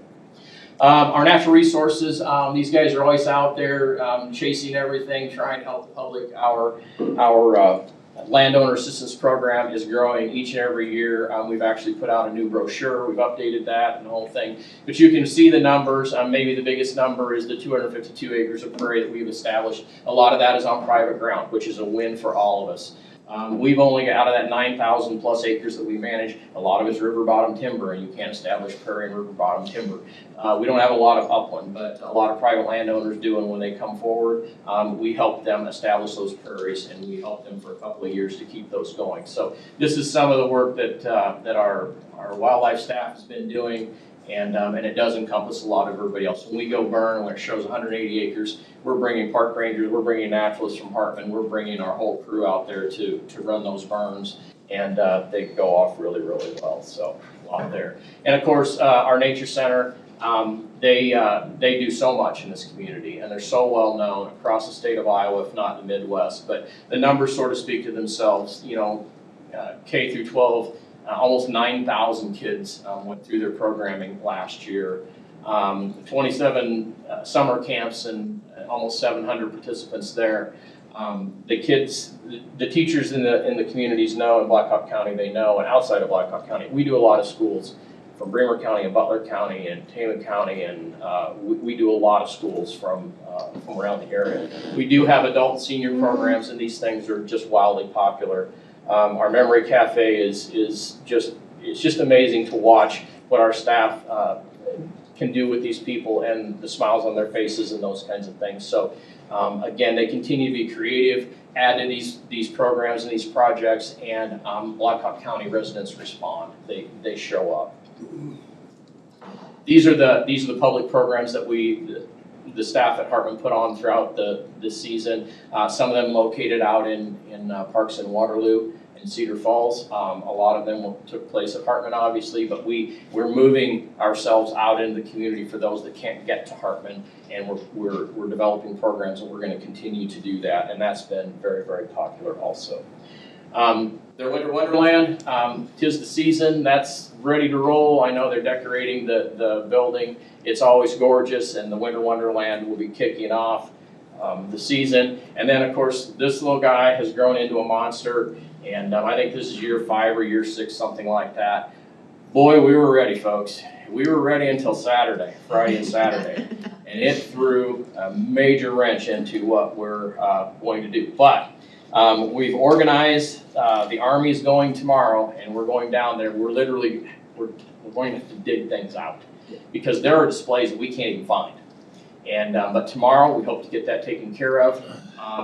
We plan to be open Friday, and barring some big disaster, we will be. We had a few things knocked over that have to be put back together again, but we're going to get after that tomorrow. We'll see what happens, but it's winter. We knew it would happen sooner or later. We've been very lucky the first 5 years. We kind of dodged all that stuff and had pretty nice weather, but 14 inches of snow, that's a tough one to have to deal with. So, but we'll get it going, so, and it'll be great. Any questions at all for me? No, thanks, that was great. Great. Thank you very much, you guys. Thanks, Thank Mike. you, Mike. I have a question, Casey's Lake, you've got the most popular term, say go to Casey's Lake. We're gonna- You're gonna figure out where that Oh, is. excuse me. It's not, to me, it's a lake. Hey, Terry, we're gonna, if you can talk individually, but, yep. All right. Next up, we're gonna go Linda. She's the treasurer's office. I drove one.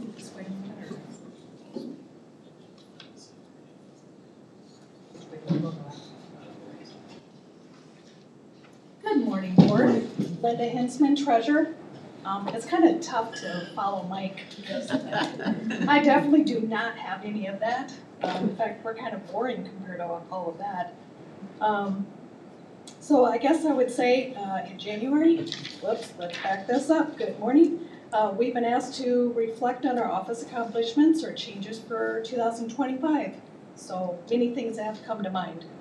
First off, and our biggest foremost, let's see if I can do this, is our office remodel. The biggest accomplishment is a renovation. We moved our office to the basement on the evening before, at the end of the day of Wednesday, January 8th. With the help from IT department and maintenance, we were able to start Thursday, the 9th, with no interruptions of service. So there's our pictures before we really started demolition everything. There's our in-between of some of the pictures. I had many of them that I did send to Gabby that were along the way, but that would have taken probably hours to have shown everything. But yeah, it was exciting, disheartening at the same time, because, you know, that's what we'd all known for so many years going into this. After 6 long months of being displaced from our office, we were able to move back to a newly remodeled office space.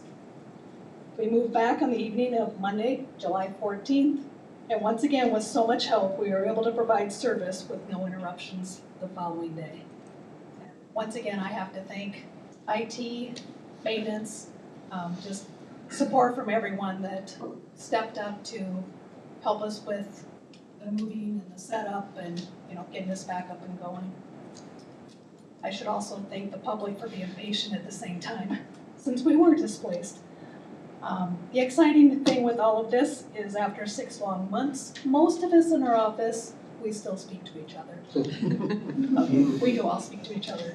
But it was definitely a trying time, because there was times in our small space while we were down in the basement, I think we could hear each other's thoughts for those 6 months. So after a while, it was kind of nice to get all of that out of my own head. And like I said, once again, a big thank you to everyone. First off, with this new space, we absolutely love the safety that it gives us and provides for all of us.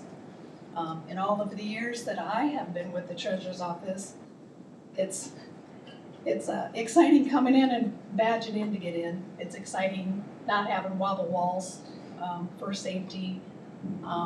It's exciting for staff to have full glass and knowing that there's safety on that other side.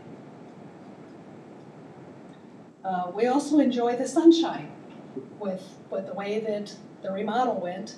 It's been very nice for all of us to be able to have some type of window view along the way, including the public when they come in as well. It's nice for them to be able to see everything. We've definitely gotten a lot of compliments from public walking in, from comments of, oh wow, look at this, to I don't have to stand in line, which has been very exciting for Blackhawk County. The customers also have been enjoying our new kiosk system. It's been very nice for us to have the waiting area. It's been nice for the kiosk. We'd actually signed up with no wait, I believe it was back in August of 25.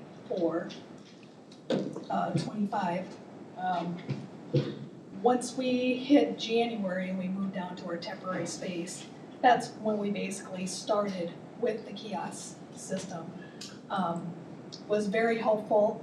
It helps us streamline where everybody's gonna go.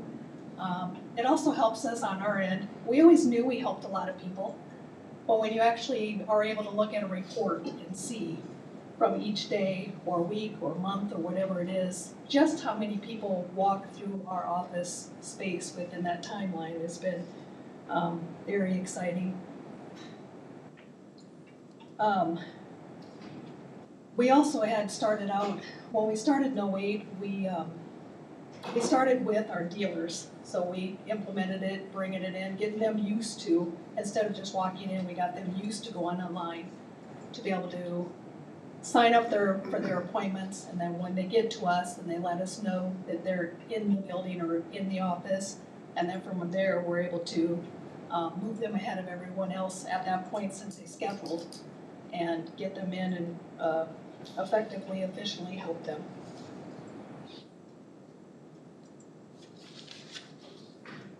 On most days, our average for our customers, we have found out, we average somewhere between 200 to 250 customers a day. One of our most interesting days was our very last day of March. That day we had over 704 people that rolled through our office. Like I said, we always kind of knew we had a lot of people, but once you actually see those numbers and you're exhausted at the end of the day, it's like, yep, there's a reason why we're so tired. And once again, the feedback from the customers has been very positive. They enjoy not standing in a line and feel the process moves much quicker. I don't know if it really moves much quicker, but I know they enjoy being able to sit and relax instead of standing in line, looking at the person in front of them. Moving forward, we do have some changes coming in 2026 with our queuing, which that'll bring up more in the months to come. The DOT is implementing a new kiosk system for all of the counties in Iowa. We will be hopping on board with them so that all of us will be on the same system moving forward. But like I said, we'll kind of touch on that as we progress with that. And fraud investigation. We're still in constant communication with our investigators and surrounding counties in efforts to stay on top of fraudulent activities. With the new titling in any county communication is even more important. So starting January of this year, the state of Iowa opened it up so you can title anywhere in the state of Iowa. So it doesn't have to be just in Blackhawk County. If you reside here and you buy a vehicle over the state line, you could come into that county closest there, title, and then drive your vehicle home. So that has opened up and changed a lot of things, which makes it very important for our continued communication with investigators and other counties surrounding us. Personnel. This year we filled a position due to retirement last fall. We also had one employee leave for a different opportunity, and another one we will have retired at the end of this month. And we just started a new employee in November and plan on starting another in January of 26.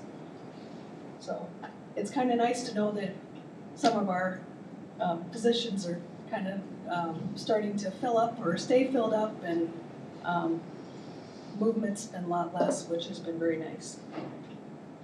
And just for numbers, our title fee. Since January, our office has processed over 32,901 title transfers, which generated $1,076,615. 2024, we processed over 30,220, and the titles or the revenue we generated at that time was over 738,032. The state increased the fees for title transfers, replacement titles, tax collected, and liens by 10. Tax sale. Our annual tax sale was held on Monday, June 16th. We had 3,299 bidders, which was more than the previous sale. We offered 1,136 parcels, and of that, 923 was real estate, 213 was mobile homes, 4 higher than the previous year. We had 197 parcels that did not sell, which was 75 higher than the previous year. When it comes to tax sales, many counties hire a tax sale company to do their online bidding for them. We feel it's better for our county to continue having this tax sale in person. This keeps us from spending additional money for a service we ourselves can do. And I'm touching on that just because, like I said, many counties do farm that service out.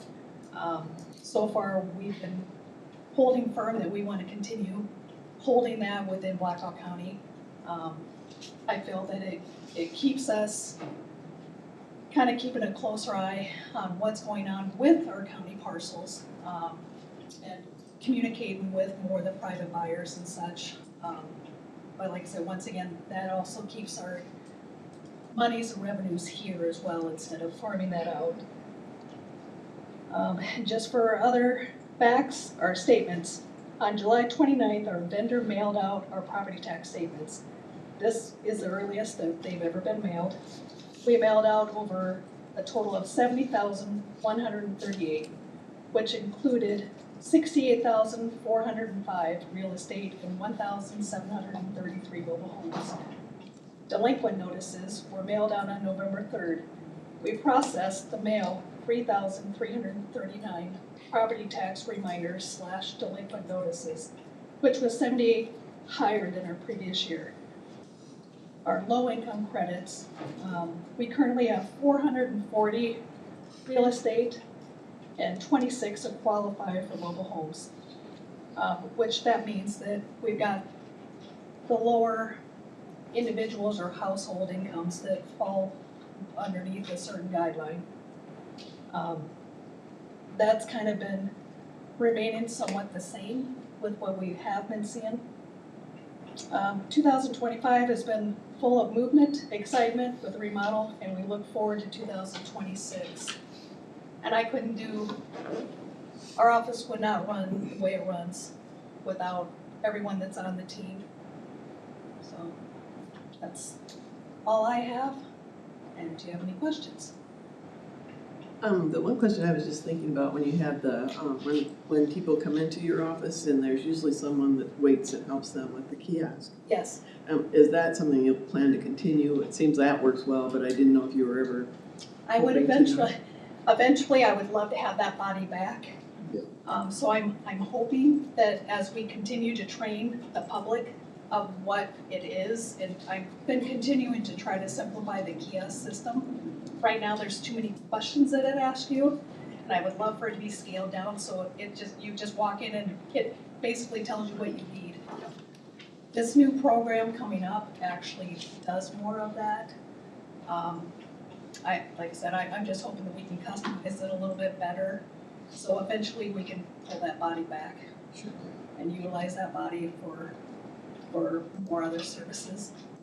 But right now, the public's really appreciate it, I think, because they kind of look at it and are like, they're not sure what to do, so. Yeah, they do. And right now, we just have different individuals that we continue to rotate out there for like an hour at a time. That way they can come back and do the other things that they need to complete for the day as well. So it kind of gives them a break. But yes, I do know that the public has commented and appreciated that we had somebody there that was first off helpful, second off smiled and greeted them. They thought that was pretty nice. Yeah, they've always been very pleasant. I was gonna say too, and welcoming when you step in. Yeah. So Yep. And the sad thing is right now, if we didn't have somebody there, a lot of people would just walk right on by yeah. and then wonder why they weren't getting called. Go right to the windows. Yeah. Yeah. So for now, and until we kind of get everyone used to it, including ourselves, we'll do that for a while. Linda, when do you see that new system being started? Right now, they're set to start us on January 20th. It's one of those things that when I went to one of my last meetings, they're actually pushing for the counties that do driver's license. So they were initially ones that were gonna get this new system, which I should let you know, this new system will be no fee to us. So I won't have to budget for continuing fees. DOT is gonna pay for that. So I'm pretty excited about that. That's a win-win for me. But when they initially brought it up, it was just the counties with just driver's license. My concern is when they go out to this website, they're gonna have it all set up so you wanna get a new driver's license, you can put who's got appointments available within a 50-mile radius. It's gonna pull up everything out there on who has what, but it's also gonna tell you what those counties have for service. I asked them if we could jump on now, even though we don't do driver's license, for the fear that you might go out there and research, but you're not gonna realize that we're here. You're gonna overlook Blackhawk County and maybe do your service elsewhere because we're not seen. So once that was brought up, then the DOT was like, I understand where you're coming from, that's great, so majority of us are all hopping on board at the same time. So that will replace our current It will. system? Okay. It will. I will probably try to do them kind of at the same time while we're working out the bugs and the new system, just so that we have something. And then if there's anyone in the county that needs a kiosk system, that's something that we can train them on or hand over the torch to that. But so yes, different changes along the way. I know there are a lot of people in Blackhawk County that go to Bramer They do. For my driver's license. They do. Well, and that's what makes it tough right now too, if we don't hop on board. And now that they did open up any, title in any county, we could start losing. People might not realize that we are there for this service. I know we'll always continue to be busy, but I still don't wanna take that chance. I wanna hop on board and ride along with everybody at the same time. Thanks. Yep. Something's coming. Changes, more changes coming. More changes, well, and it's kinda nice because we have learned enough on this new system, the do's and the don'ts, I think, or what we want and don't want, that it's even more exciting. We're not so attached that we don't want to change, but we're willing to keep learning. Thank you. Thank you. All right. I'm glad we were able to give Colleen a hand, kind of, because I know she had to go to a co-ed meeting, but I want to give everybody a hand today. I think your presentations were just great, so I hope we all feel it. So much that you really, like Mike said too, you just touch on some of the highlights, and there's so much that you do day to day that you guys are just like going out tomorrow and digging out lights, not on the charts, but you'll be out there doing it, so thanks so much. Thanks for the time you took to do the presentations. I know you didn't have a lot of time for that as well. Good. We'll move to item 5, claims and payments. This is a resolution of the Board of Supervisors to approve expenditures. The county auditor be authorized and directed to issue payments against the various settlements of such claims. So moved. Second. Sweet. Good morning, board. Finally. Good morning. It's quick. Our total bill payment today is $349,603.63. And out of that, the 60/40 fund, we are paying $2,824.35. You can kind of see we're getting out of prime construction season, so our payments are slowing down a bit. We did, however, make a payment to Boulder Contracting for bridge patching project of $37,755, and also paid for a portion of Base Point building automation, which hopefully is going to get our temperature controls working much better soon, and that was $35,000. And the other thing I was gonna mention, we did make the first half payment to all the libraries, finally got all the addresses and things in for that. That total was $105,039. And that's all the larger items today. Everything appears to be in order. Any questions? All right, roll call, please. Brandt, Yes. Kurtenbach, Yes. Leyland, Yes. Schwartz, Yes. Hall. Yes. Item 6, receive project updates from department heads and elected officials. Good morning, Board. Kathy Nicholas, engineer. Just a brief update on the road conditions. Our secondary road staff, of course, have been very busy since the weekend.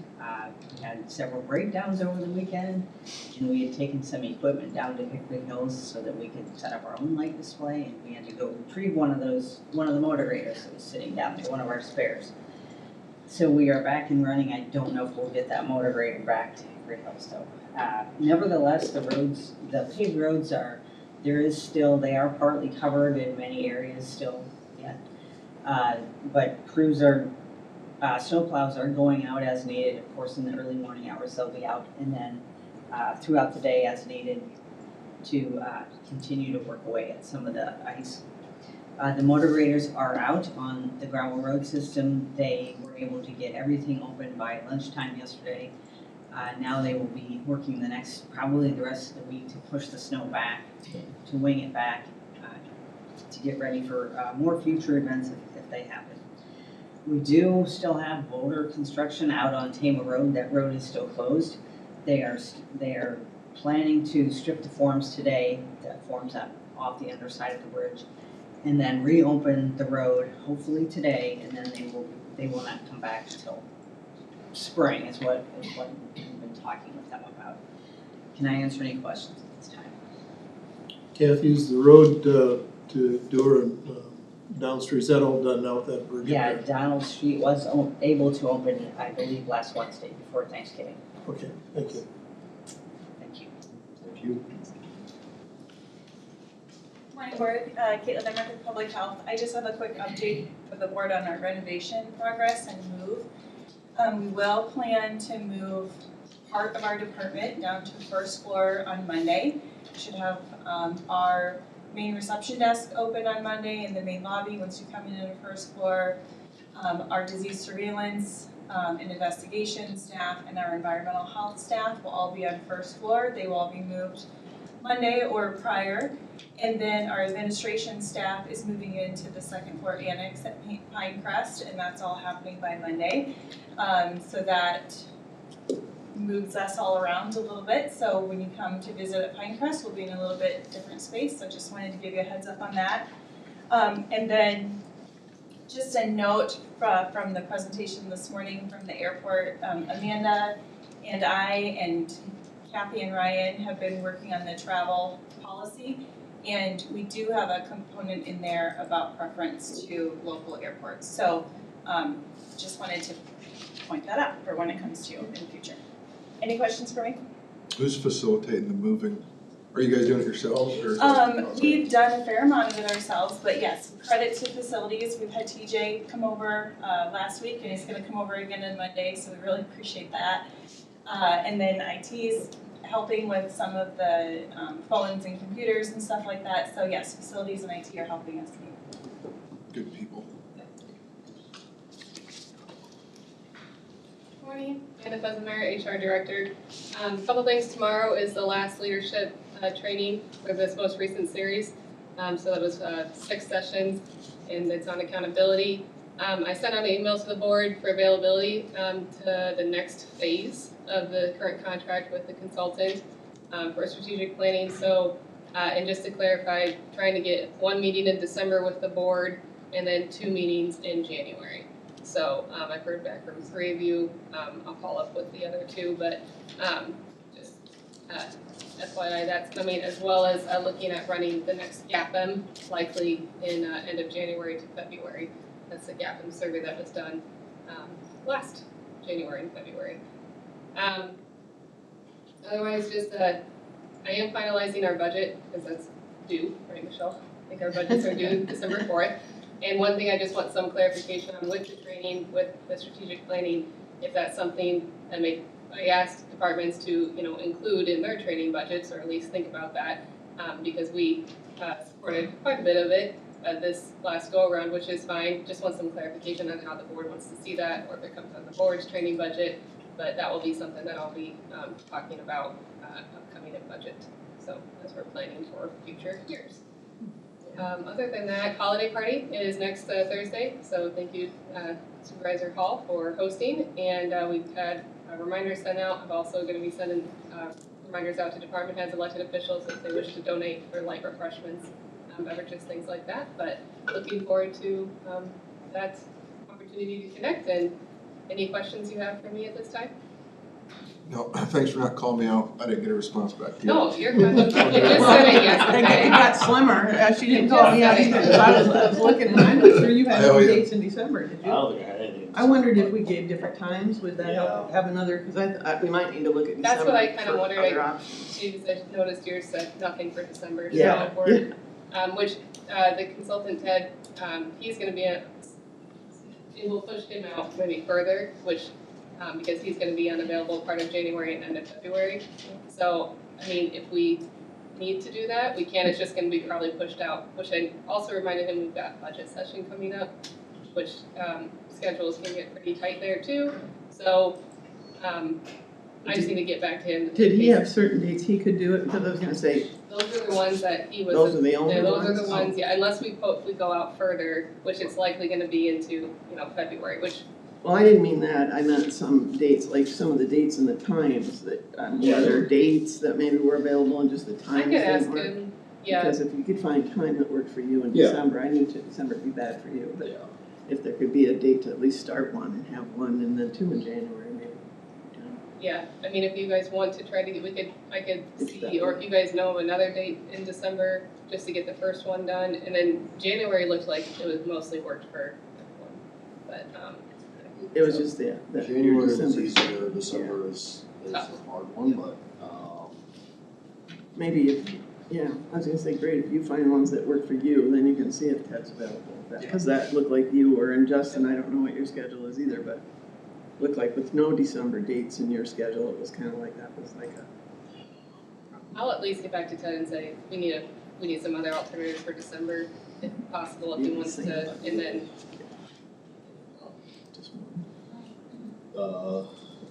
Sunday. There's nothing great, yeah. Yeah. Maybe Sunday. I'll catch up with you guys afterwards, Thanks. and, Yeah, but yeah, that's the just, only reason I thank was you, and it just went out yesterday. He actually reminded me to send it out from like a week ago, so, no worries, but, thank you very much. Yeah, thank you. Morning, Board. Good morning. Hey, Sheriff. Just a couple things real quick. First off, I want to give a shout out to Rory and his crew. When I came in yesterday morning, I was fully expecting my parking lot to be an absolute disaster, and it looked great, especially considering there was a foot plus of snow. So if Rory's listening or Carol, whoever, thank you to your crew for getting that done. And then second, I just want to say we just recently received word that we got our NCCHC accreditation, which is the National Commission on Correctional Healthcare accreditation. It's a process that lasts 3 years. To my knowledge, we're the only jail in the state of Iowa that has it. They had a surveyor here. They spend, it was 2 or 3 days here, and they go through all of medical's processes, everything they do. They interview medical staff, inmates, jail staff. They interviewed Captain Haggerty, interviewed me, make sure everything's in compliance. There's several major features where we have to be 100%, and then some of the minor ones where they get a little bit more leeway on it. And really the only thing out of these hundreds of things they called us out on was they would have liked to have seen more privacy in our screening area and intake, which our jail area just really doesn't have available. But so a lot of great work from medical staff and the jail staff and Captain Haggerty on that. I know I was running the jail 3 years ago. It's actually closer to 4, I think, when we did it. And it's a pain. It's not a fun couple days, but we got through it. So that helps out, especially anytime anybody tries to claim we're doing something wrong, file a suit, file anything. We've got the backing to show that we're really doing things among the best in the state.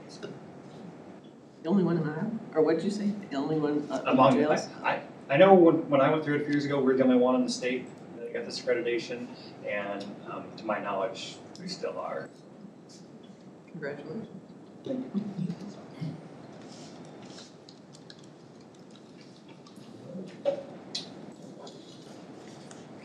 Big Rory. There we are.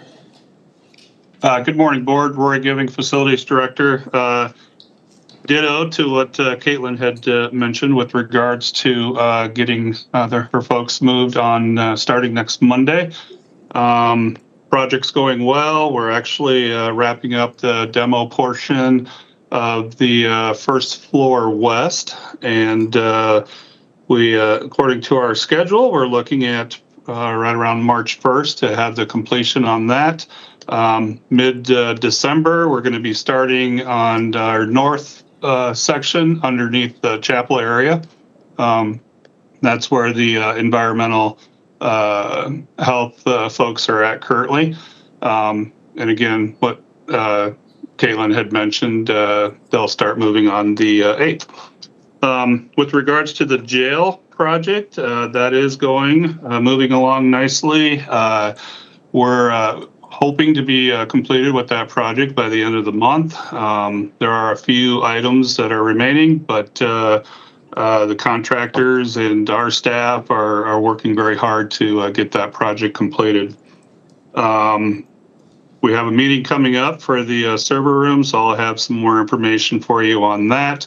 And just want to say thank you for everybody's patience. I understand that the temperatures is a challenge this time of the year, especially with all 3 of our systems being upgraded at the same time. We are doing our best to keep those levels in a comfortable zone. Sometimes we do end up going a little outside one way or the other. So just bear with us, and our hopes are when we're all completed, that issue will go away. Any questions? No, thanks, Lauren. Okay, thank you. Rory, you're not Lori. You're Rory. Thanks. Let's move to minute approval for the November 25th meeting. So moved. Second. All in favor, say aye. Aye. Aye. Motion carries. Item 8, the consent agenda. The items listed below will be acted upon with a single resolution without separate discussion unless someone from the board or the public requests that a specific item be considered separately. So moved. Second. Roll call, please. Kurttenbach, Yes. Leyland, Yes. Schwartz, Yes. Grant, Yes. Paul. Yes. Item 9A, discussion possible board action, issue notices of intent to award funding from the opioid settlement funds for the period January 1, 2026 through June 30, 2027, with presentations from One City United and Sheriff's Office.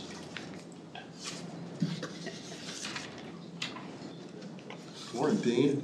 Yeah, good morning.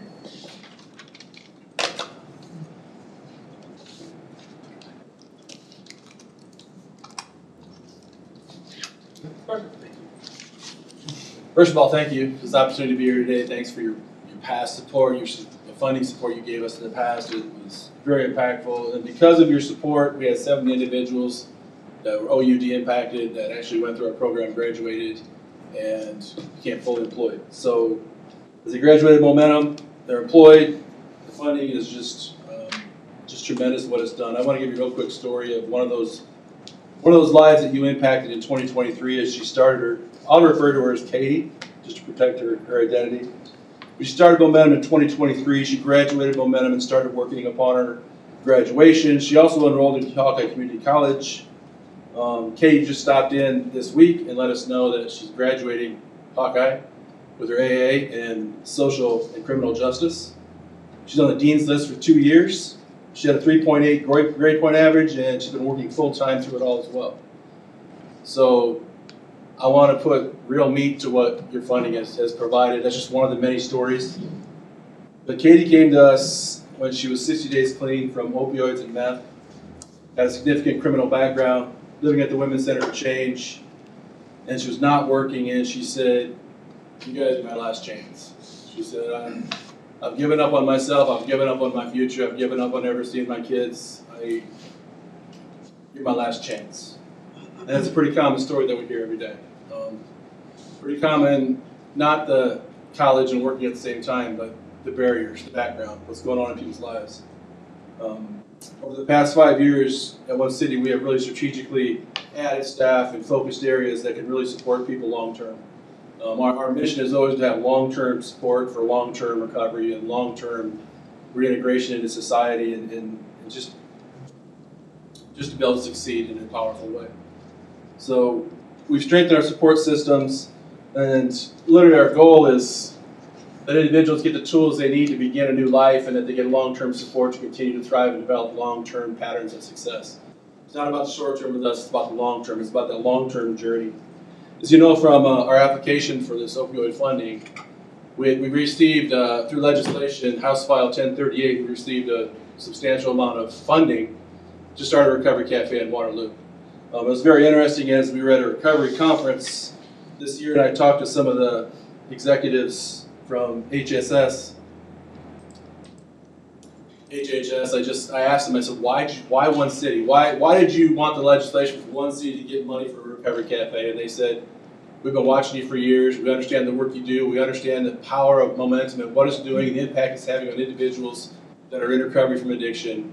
And we just knew that having a recovery cafe would not only be a good addition, but would complete what momentum is already doing in people's lives. It would give you an entry point.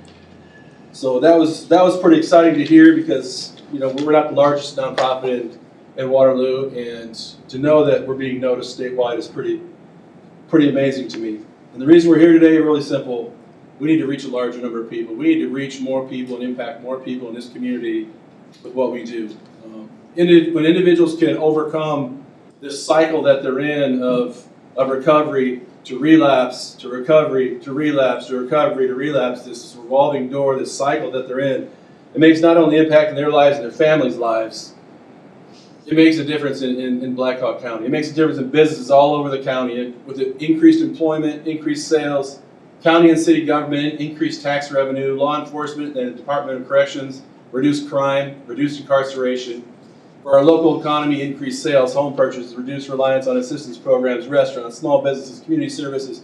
It just impacts everything when people get out of this cycle and they can begin to thrive. It also makes a huge impact on the overwhelmed service providers in our community that are providing, like the food bank, housing, transportation, utility assistance, homelessness. It impacts those systems greatly when someone can get out of those systems and not have a need for them anymore, where they can thrive on their own. Over the past 5 years, we've graduated and secured employment for an average of 21 OUD individuals per year. The average starting wage of $19.10 an hour. The cumulative earned wages of these individuals that have now begun to thrive, that have gotten out of this cycle, is $12.5 million. The majority of these wages go directly back into our local economy. Instead of drawing from our economy, now they're pouring back into our economy. This places the need for additional assistance programs. As we talked about, we've received this funding from the state. It's for capital expenses. It's for us to be able to purchase the property, to be able to do what we need to do to start a recovery cafe. I just received news yesterday. We had put an offer in on a property in Waterloo that would suit our needs to actually start a recovery cafe, as well as increase our ability to do 2 to 3 momentum classes simultaneously at the same time. I can't tell you where it is because we're still working through the inspection process, but it was an accepted offer. So we are on track to have that property by the first of the year, and be able to start moving forward and start a recovery cafe, as well as start multiple momentum classes working simultaneously at the same time. So that's pretty darn exciting to me. The challenge, we currently run 5 6-week momentum terms every year. I just was talking to staff yesterday about how many new applicants we have on our website. We have 50 new applicants this year. We take 12 to 14 per class, per cohort. We have 50 new applicants already for January. We haven't even went out to any organizations or agencies and marketed yet. We haven't even went out and said, hey, refer people to the program.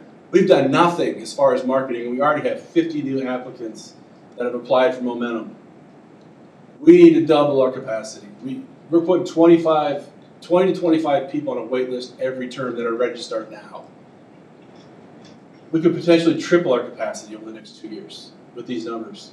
The Recovery Cafe is only going to bring in more numbers of people that need what momentum provides. Do those people now, I was going to say, they come to your location, or do they? This is just our website. We have an early online application process that they can do an early enrollment.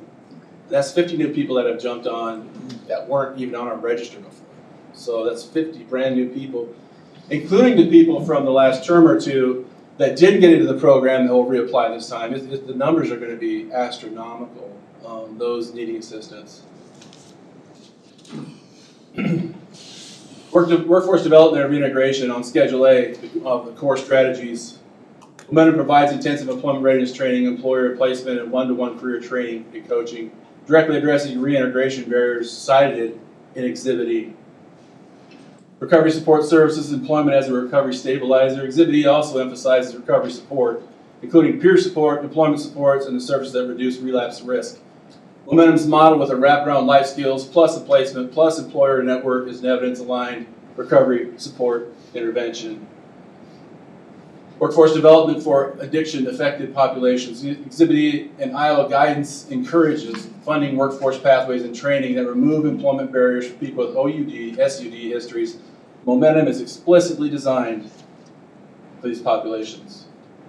Exhibit E also prioritizes community-based recovery supports, including peer support, relational recovery environments, and community-led structures that reduce relapse, promote stability. Momentum's faith-based partnerships fit squarely within these approved uses by providing non-clinical recovery support services grounded in connection, accountability, and pro-social engagement. Expanding the continuum of care beyond treatment, with which Exhibit E identifies as essential for sustained recovery. Leveraging existing community structures and faith-based communities to strengthen resilience, reduce isolation, and reinforce long-term employment and recovery goals. The combination of a recovery cafe and an employment program like Momentum that is based on decades of research and science. This is a book that was written, William White, who's really big in the recovery circles. The book is called Peer-Based Addiction Recovery Support, PBARS, and it's central to the Recovery Cafe model as the use of peer-based addiction recovery support. According to William White, a leading researcher, historian, and synthesizer of data in the addiction recovery field, peer support is a scientifically validated intervention that improves outcomes across every measurable domain. This is right from his book. Research indicates that individuals engaged in peer support environments see a relapse rate reduced by 50%. That's huge. That's tremendous. Specifically, individuals with peer support had a relapse rate of 31.3% at 2 years compared to 64.8% for those without it. Retention. Engagement with peer support is the #1 predictor of long-term success, drastically increasing treatment retention. Healthcare savings. Peer support cuts the revolving door of readmission. Studies show a 72% reduction in rehospitalization for those engaged in peer support models. And housing. Engagement leads to stable housing compared to those navigating housing systems alone. And the reference to Mr. White's book is at the bottom. Through momentum, we've seen a 10% relapse rate. Why? I mean, why isn't it 31% as the author White says? Because I believe it's because of our application. Individuals not only get the support they need with recovery circles and everything else and the peer support they need, they get tools and support that they need. They take the next step, which is life application. They put what they've learned, teach, train, and equip through momentum. They take it and they put it to work. They get employment. Each person is able to apply what they've learned through employment, receive ongoing support, and achieve self-efficacy, which is the goal, is to get people that are succeeding and thriving. Through peer support, we've had a strong peer support system ever since your initial funding. It was really helped for us to add that into what we do. Relationships, strong relationships build on expectations and accountability. Relationship is the basis for trust. It's a key in the development of agreed upon expectations and the ability to have strong accountability. Without that relationship, we can't have the trust. But when we get the relationship and the trust, then we can have a strong expectation and strong accountabilities in place for people. So why is it important to have both a recovery cafe and momentum? Why not just more momentum, right? It's really important to have both. It's really about going from recovery to reintegration. The relationship between Recovery Cafe and OCU's Momentum program is designed as a continuous pipeline of growth. The synergy moves individuals through a necessary progression from empowering recovery to reintegration capacity. Problem is isolation and crisis. People live in crisis. They live in isolation. Primary drivers of relapse, those two things. Without a network of support, individuals exiting treatment often face a recovery cliff. We experience it all the time. With a lack of social and physical safety nets, leads back to use. Recovery Cafe is the primer. It's the initial step in. It's a low barrier, high connection environment where individuals begin to accumulate recovery capital. The role is to stabilize individuals by providing immediate connection, safety, and resources. The function is a community of recovery, where the opposite of addiction is not sobriety. The opposite of addiction is connection. People connecting together in a safe, sober environment through recovery circles and many other programs and classes and ways that they can get understood and stay in their sobriety. By integrating individuals into a healing community, we reduce the burden on the county emergency and legal services, moving members from taxing communities, resources to active participants in their own wellness. And then momentum is the next step. Once an individual has achieved stability and connection to the cafe, momentum can serve them as a logical follow-up. It's focused on workforce readiness designed to convert recovery stability into economic prosperity. The role is fully integrate them back into society through sustained employment, through that thriving environment. The function it builds the foundation laid by the cafe. It takes individuals who are now recovery ready and provides the intensive soft skills and the identity transformation necessary to increase cultural standard in Waterloo. So, in conclusion, together these programs close the loop. The Recovery Cafe ensures that individuals stay sober and safe enough to enter momentum. Momentum ensures they become employed and are secure enough to become leaders for the next group, and for the next group, and for the next group.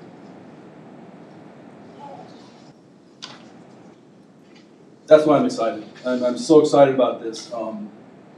We have written agreements with multiple agencies around the city just because we know how important it is to collaborate and work together. We know how important it is to have crisis intervention, how important it is to have prevention, how important it is to have short-term treatment, how important it is to have counseling services.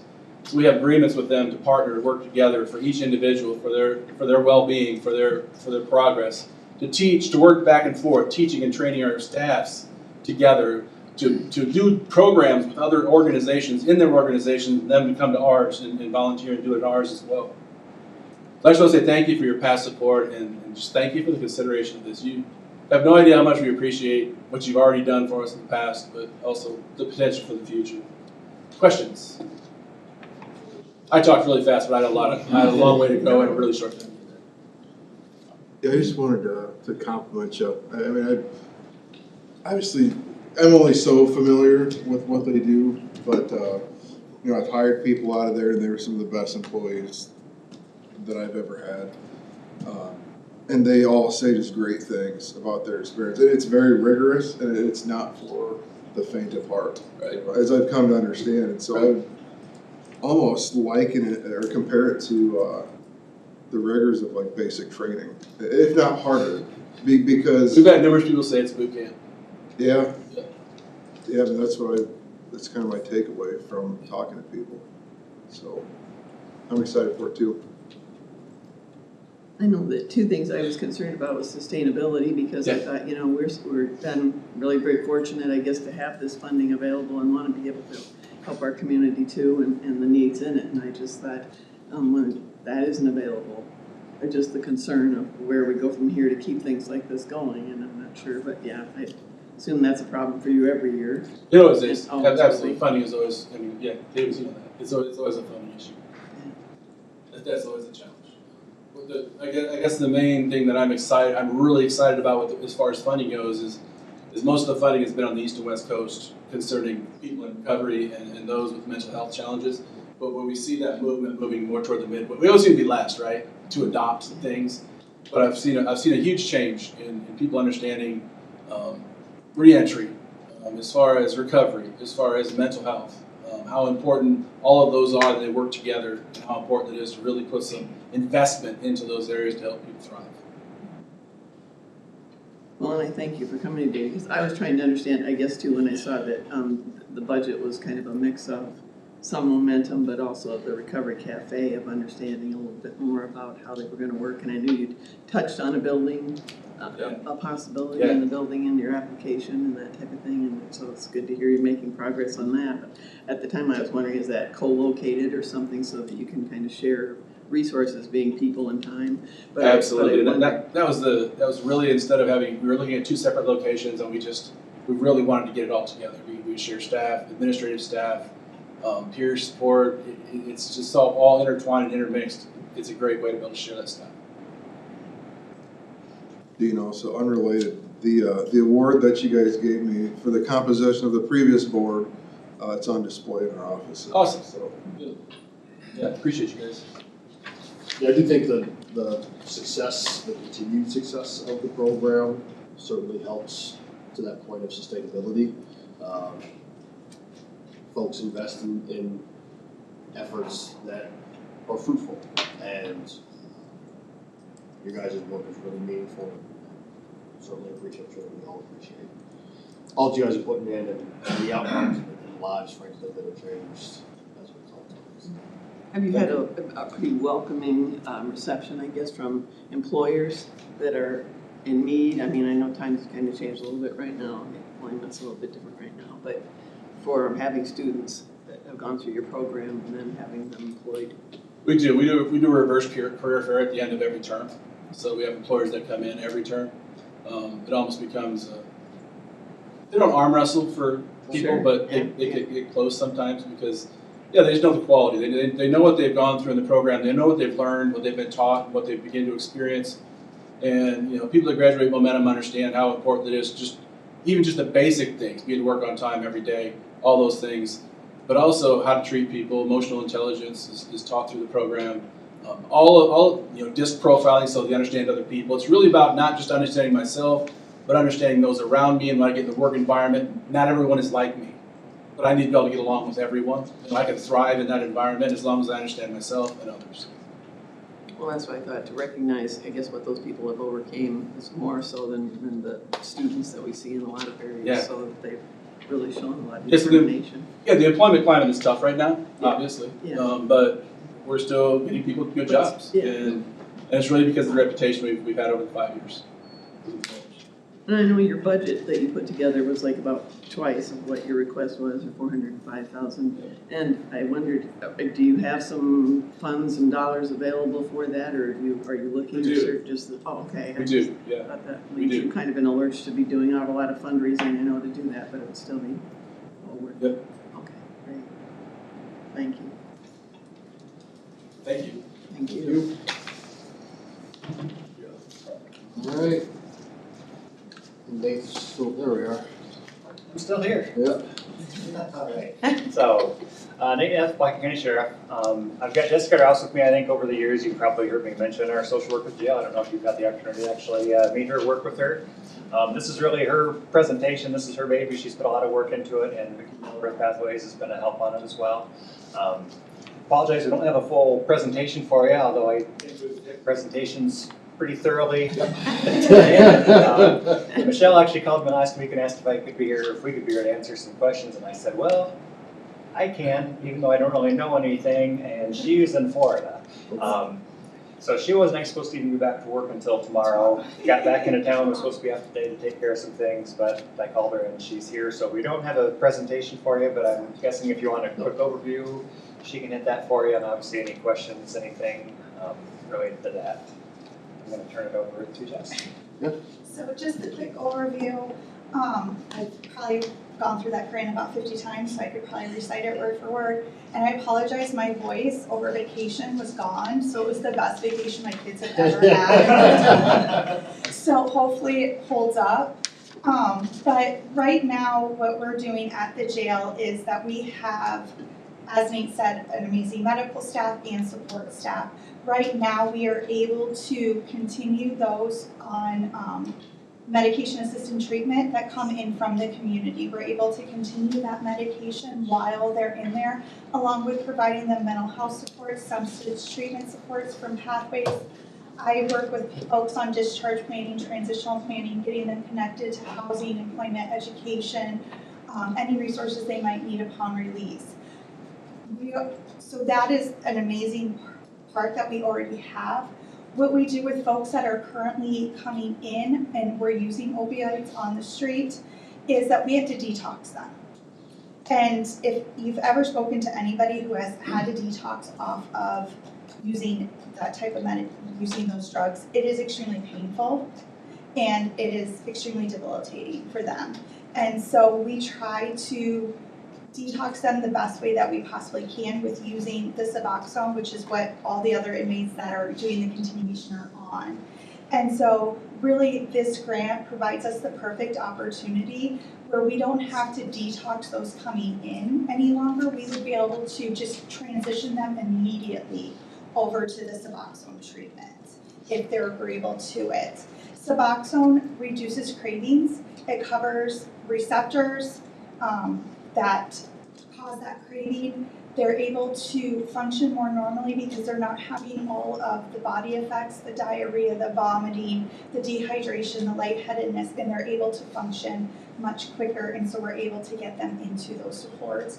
And so what the grant is really asking for is not only for us just to be continuing what we are doing in the jail, but also provide that initiation piece, so that way when we are working with folks on discharging from the jail back to the community, they're ready to go, continue the treatment that they're already on, that we started them on, working with getting them set with community providers, working on that housing, education, all of those pieces. And in the long run, it would reduce our recidivism rate on top of that. Is the detox, while they're going through that, they're in the jail yet? Yes, so every once in a while, we will have to take them out to an ER because of their need for fluids or any other medical needs that they might be having. But if we are able to not just detox, but just instead of detoxing just straight over to that initiation, they won't go through any of those withdrawal effects that they would currently. I know it's different with different people. What generally is the timeline for them on going through that process? Going through the detox process, it can be anywhere from 3 days to up to a week or two, just depending on the severity of usage. We generally are having people detox within about 5 days, which is extremely, for some folks, extremely quick. But with that being said, then all of the cravings come back, the urge to want to use, and that just kind of manipulates the majority of their brain where they're not able to focus on everything else that they would need to do, you know, to live productive lives. Kind of a comprehensive effect on that, just on the other inmates too. Jail's not the most private place in the world, and if you've ever had the stomach virus or anything, you probably don't really want 50 other people in the immediate vicinity. It's not pleasant for any of them, obviously, so there is that factor.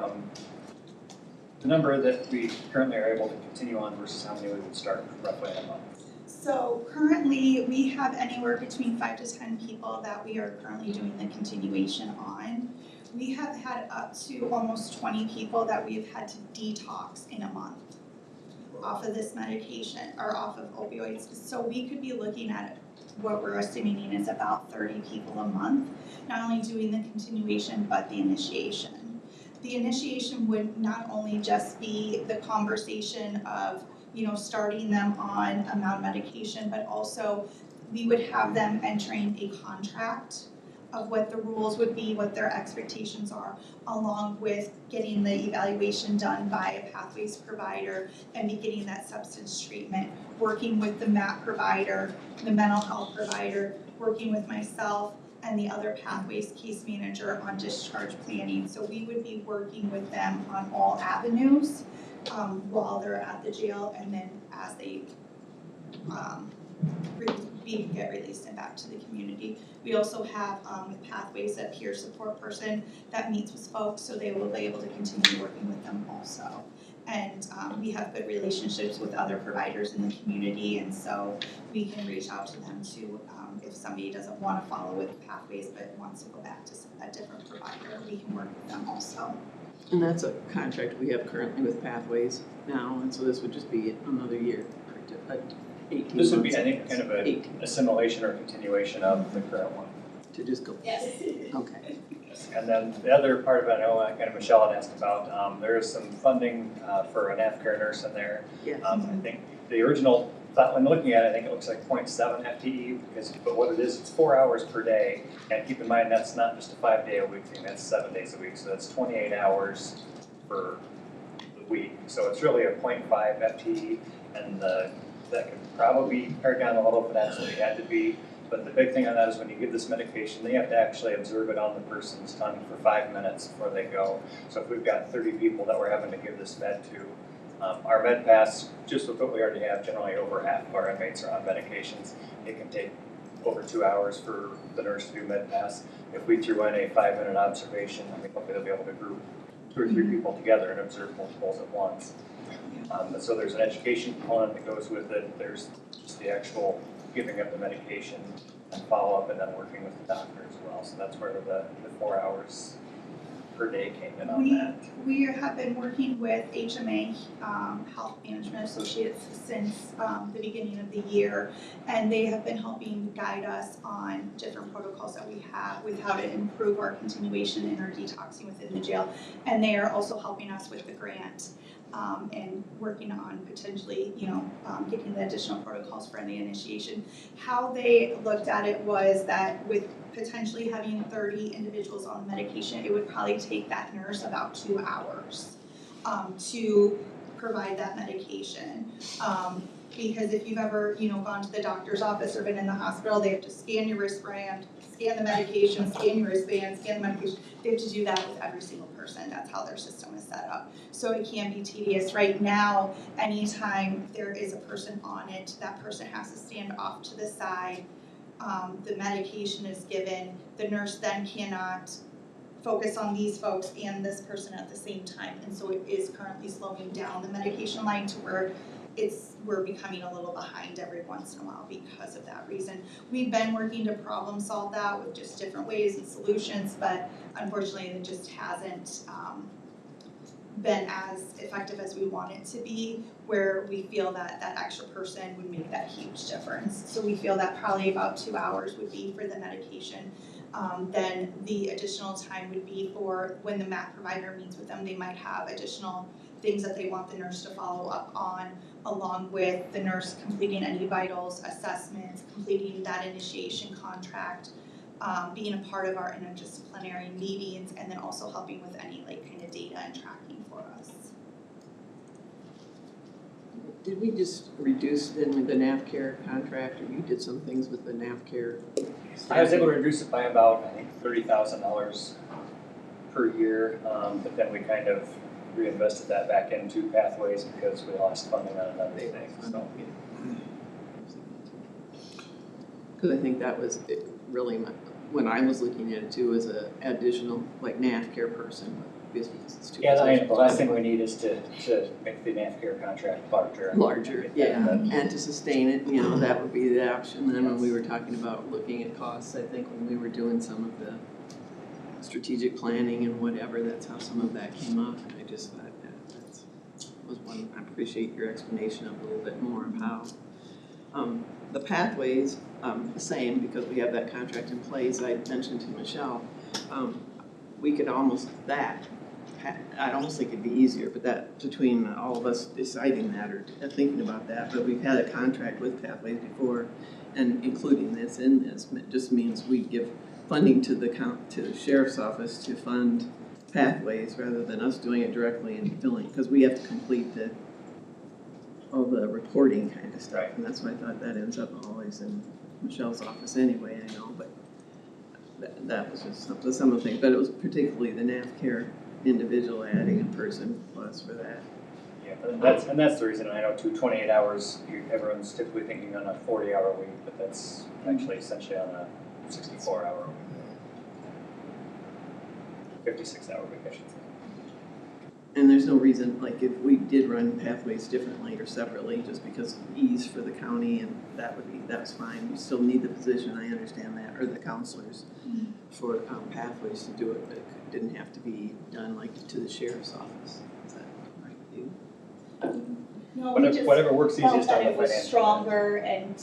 We just felt as a project, the whole entire project, it was not just this piece here, this piece here, this piece here, it was a whole project of jail-based services for opioid clients coming in. So I thought that it would be, we thought it would be stronger. I was surprised, because I was surprised too when you just did the Too Good for Drugs program, that you didn't have this in there, so I was like, okay, but whatever's easiest, gotcha. And Any other questions? I got one. With the CCHP certification now, I know Jesse said sometimes people have to be taken out to the hospital to get fluids. What prevents NAVCare from being able to administer IVs at the jail? So they can administer IVs, but there's also just multiple other issues that the person might be having at the same time. If their blood pressure is out of control, which generally it would be, and all of those, the heart rate, all of those different pieces, then they would want to take them out there for that extra safety precaution. If we're able to initiate versus the detox, the hope would be that we would have less people going out to the hospital. Right. And if they did need fluids, that we could provide it in there while they're still stable with everything else. Sorry, I'm not a medical person, so I don't know all their vitals and everything. That we don't have any infirmary cells either, so if someone needs to be bedded down with an IV, we can't just put on IV into the housing units, obviously, so there's really no place to put them. And if they're having all those other side effects, we can only got, depending on the shift, 1 to 2 nurses to cover 250, 260 people on a hospital floor. They're obviously going to have a little better coverage and live monitoring from the nurses station. Okay. Thank you. So, and the grant you're speaking of, is that for some of this program too, or anything in this program, or is that separate, or you talked about a grant? Which, I think probably the HMA one, but I'm not sure. So the HMA, we're currently receiving that through the state with their opioid funds, and that should continue through next year. We also received the Narcan distribution grant, so our goal will be to start distributing Narcan to those that with OUD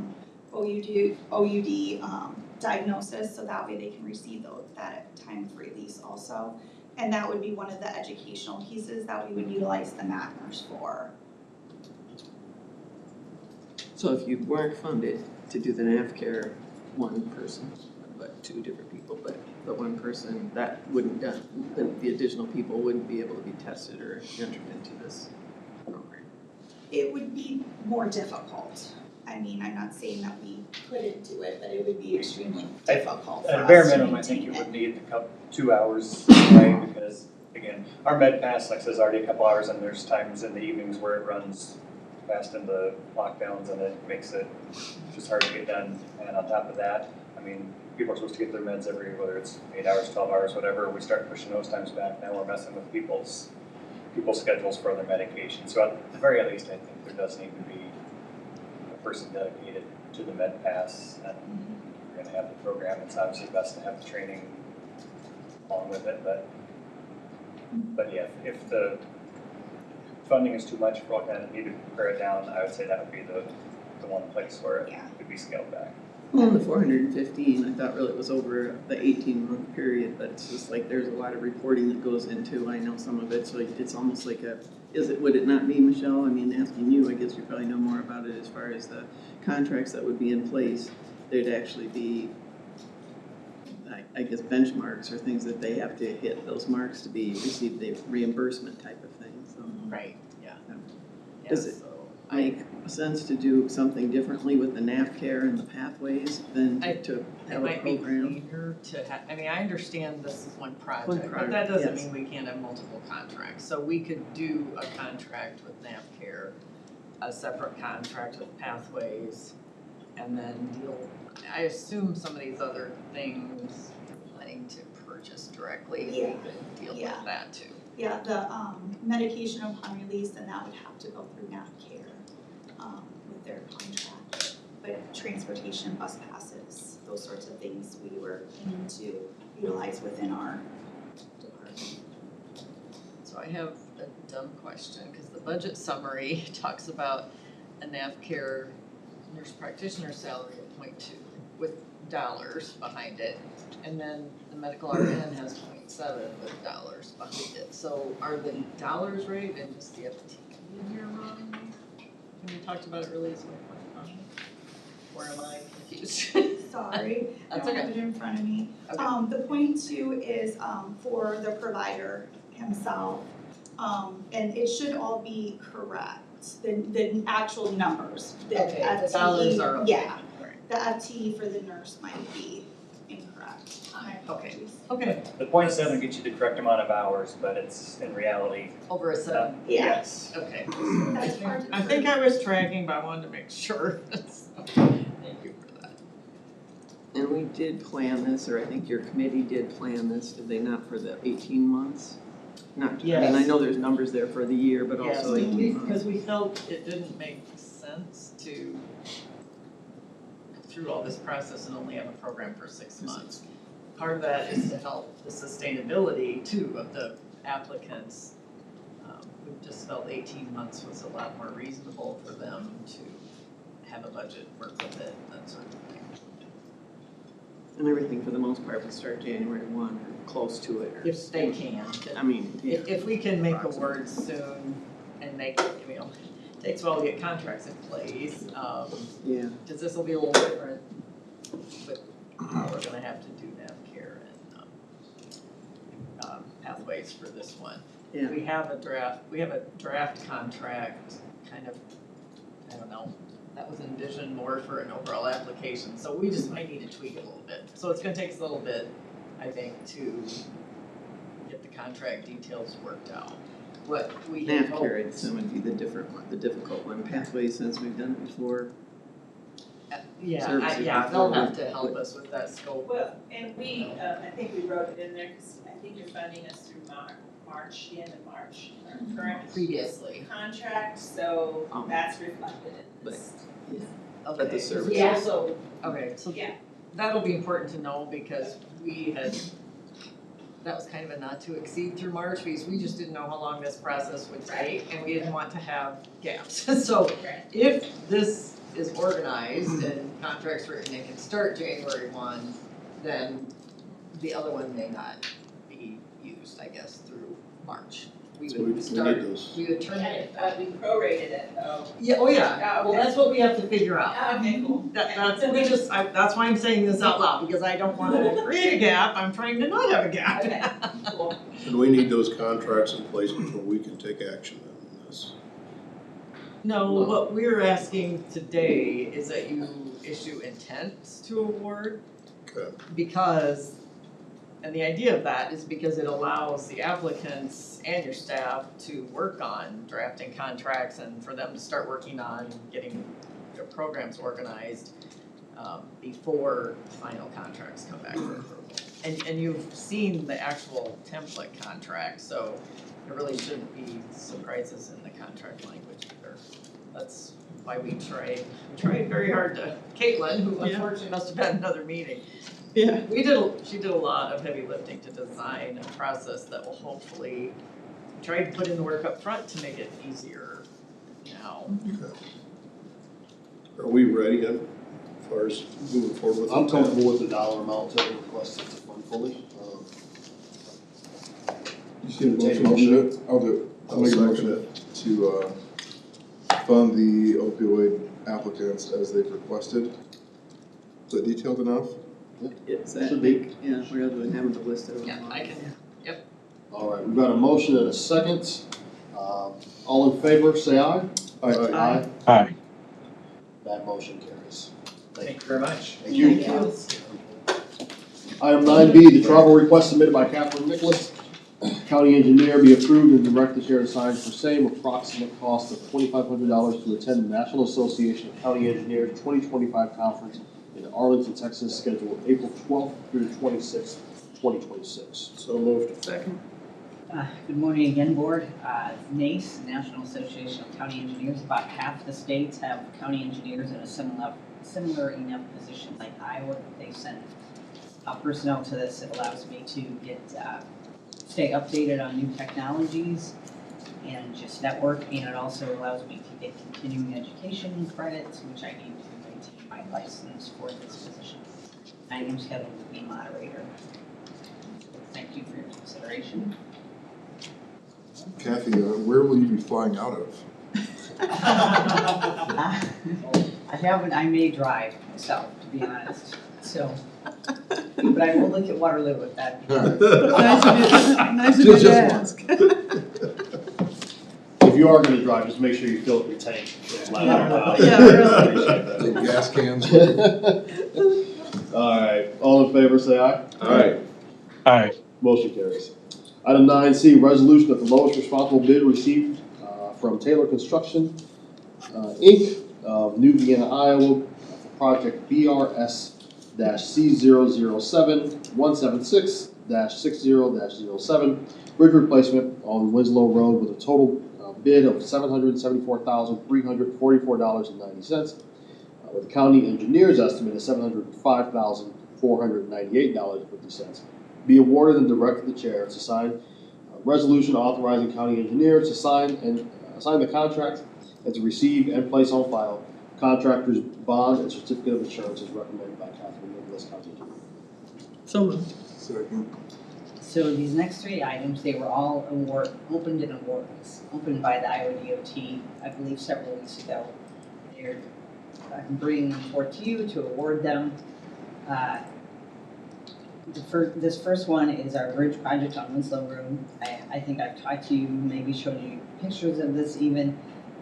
And we did receive two bids. The Iowa DOT did receive two bids, Taylor and Peterson. We have worked extensively with Taylor Construction over many number of years. They've built all kinds of bridges throughout eastern Iowa. I would recommend that we be allowed to award the contract to them. This is being funded with 100% from our highway bridge program, which is federal funds transferred to the DOT, then transferred to counties. Kathy, were you at all concerned about it coming in over the estimate? No, sometimes we do the best we can with our estimating, looking at past DOT prices. I did not specifically go back and look at these bid items, but perhaps I can do that. Perhaps structural concrete was higher than, that's a lot of a bid. Maybe mobilization was a bit higher, but I don't really have a lot of concern about these prices. Okay, I know the other ones came in under, but this one being Yeah. about, what, 70,000 over. Does that cut into a certain amount that we're allotted? So, no, we receive approximately $550,000 a year to Blackhawk County through these highway bridge program funds. It's like a formula funding we receive that the federal government gives to the Iowa DOT. So it's a formula funding that we can save that up for a number of years, or we can borrow ahead for, I think, 3 years and 6 years, I believe, are those numbers. So there will be less in our fund now. Gotcha, thank you. All right, this is a resolution, roll call please. Leyland, Yes. Schwartz, Yes. Grant, Yes. Kurttenbach, Yes. Paul. Yes. Item 9D, resolution that the lowest responsible bid received from Astro Inc., Waterloo, Iowa, for resurfacing of Donald Street with a total bid of $2,225,343.03. Be awarded and direct the chair to sign. Signed resolution authorizing the county engineer to sign the contract and to receive and place on file the contractor's bond and certificate of insurance as recommended by Catherine Nicholas. So moved. Second. Another one opened by the Iowa DOT, the city of Waterloo will participate in about 25% of this project because two of the 4 miles we share with the city of Waterloo, so the south side of the road is theirs. This is being funded with a part of it being federal money we received from the RTA, I believe, and so we will be following all federal regulations and rules when we administer the contract. Now, when this gets started, will they be closing Donald Street while this work is going on? I believe that this is just a mill, this is a mill and a fill, so I believe we will be able to maintain traffic. There will be a pilot car in place, but the road should be open next year.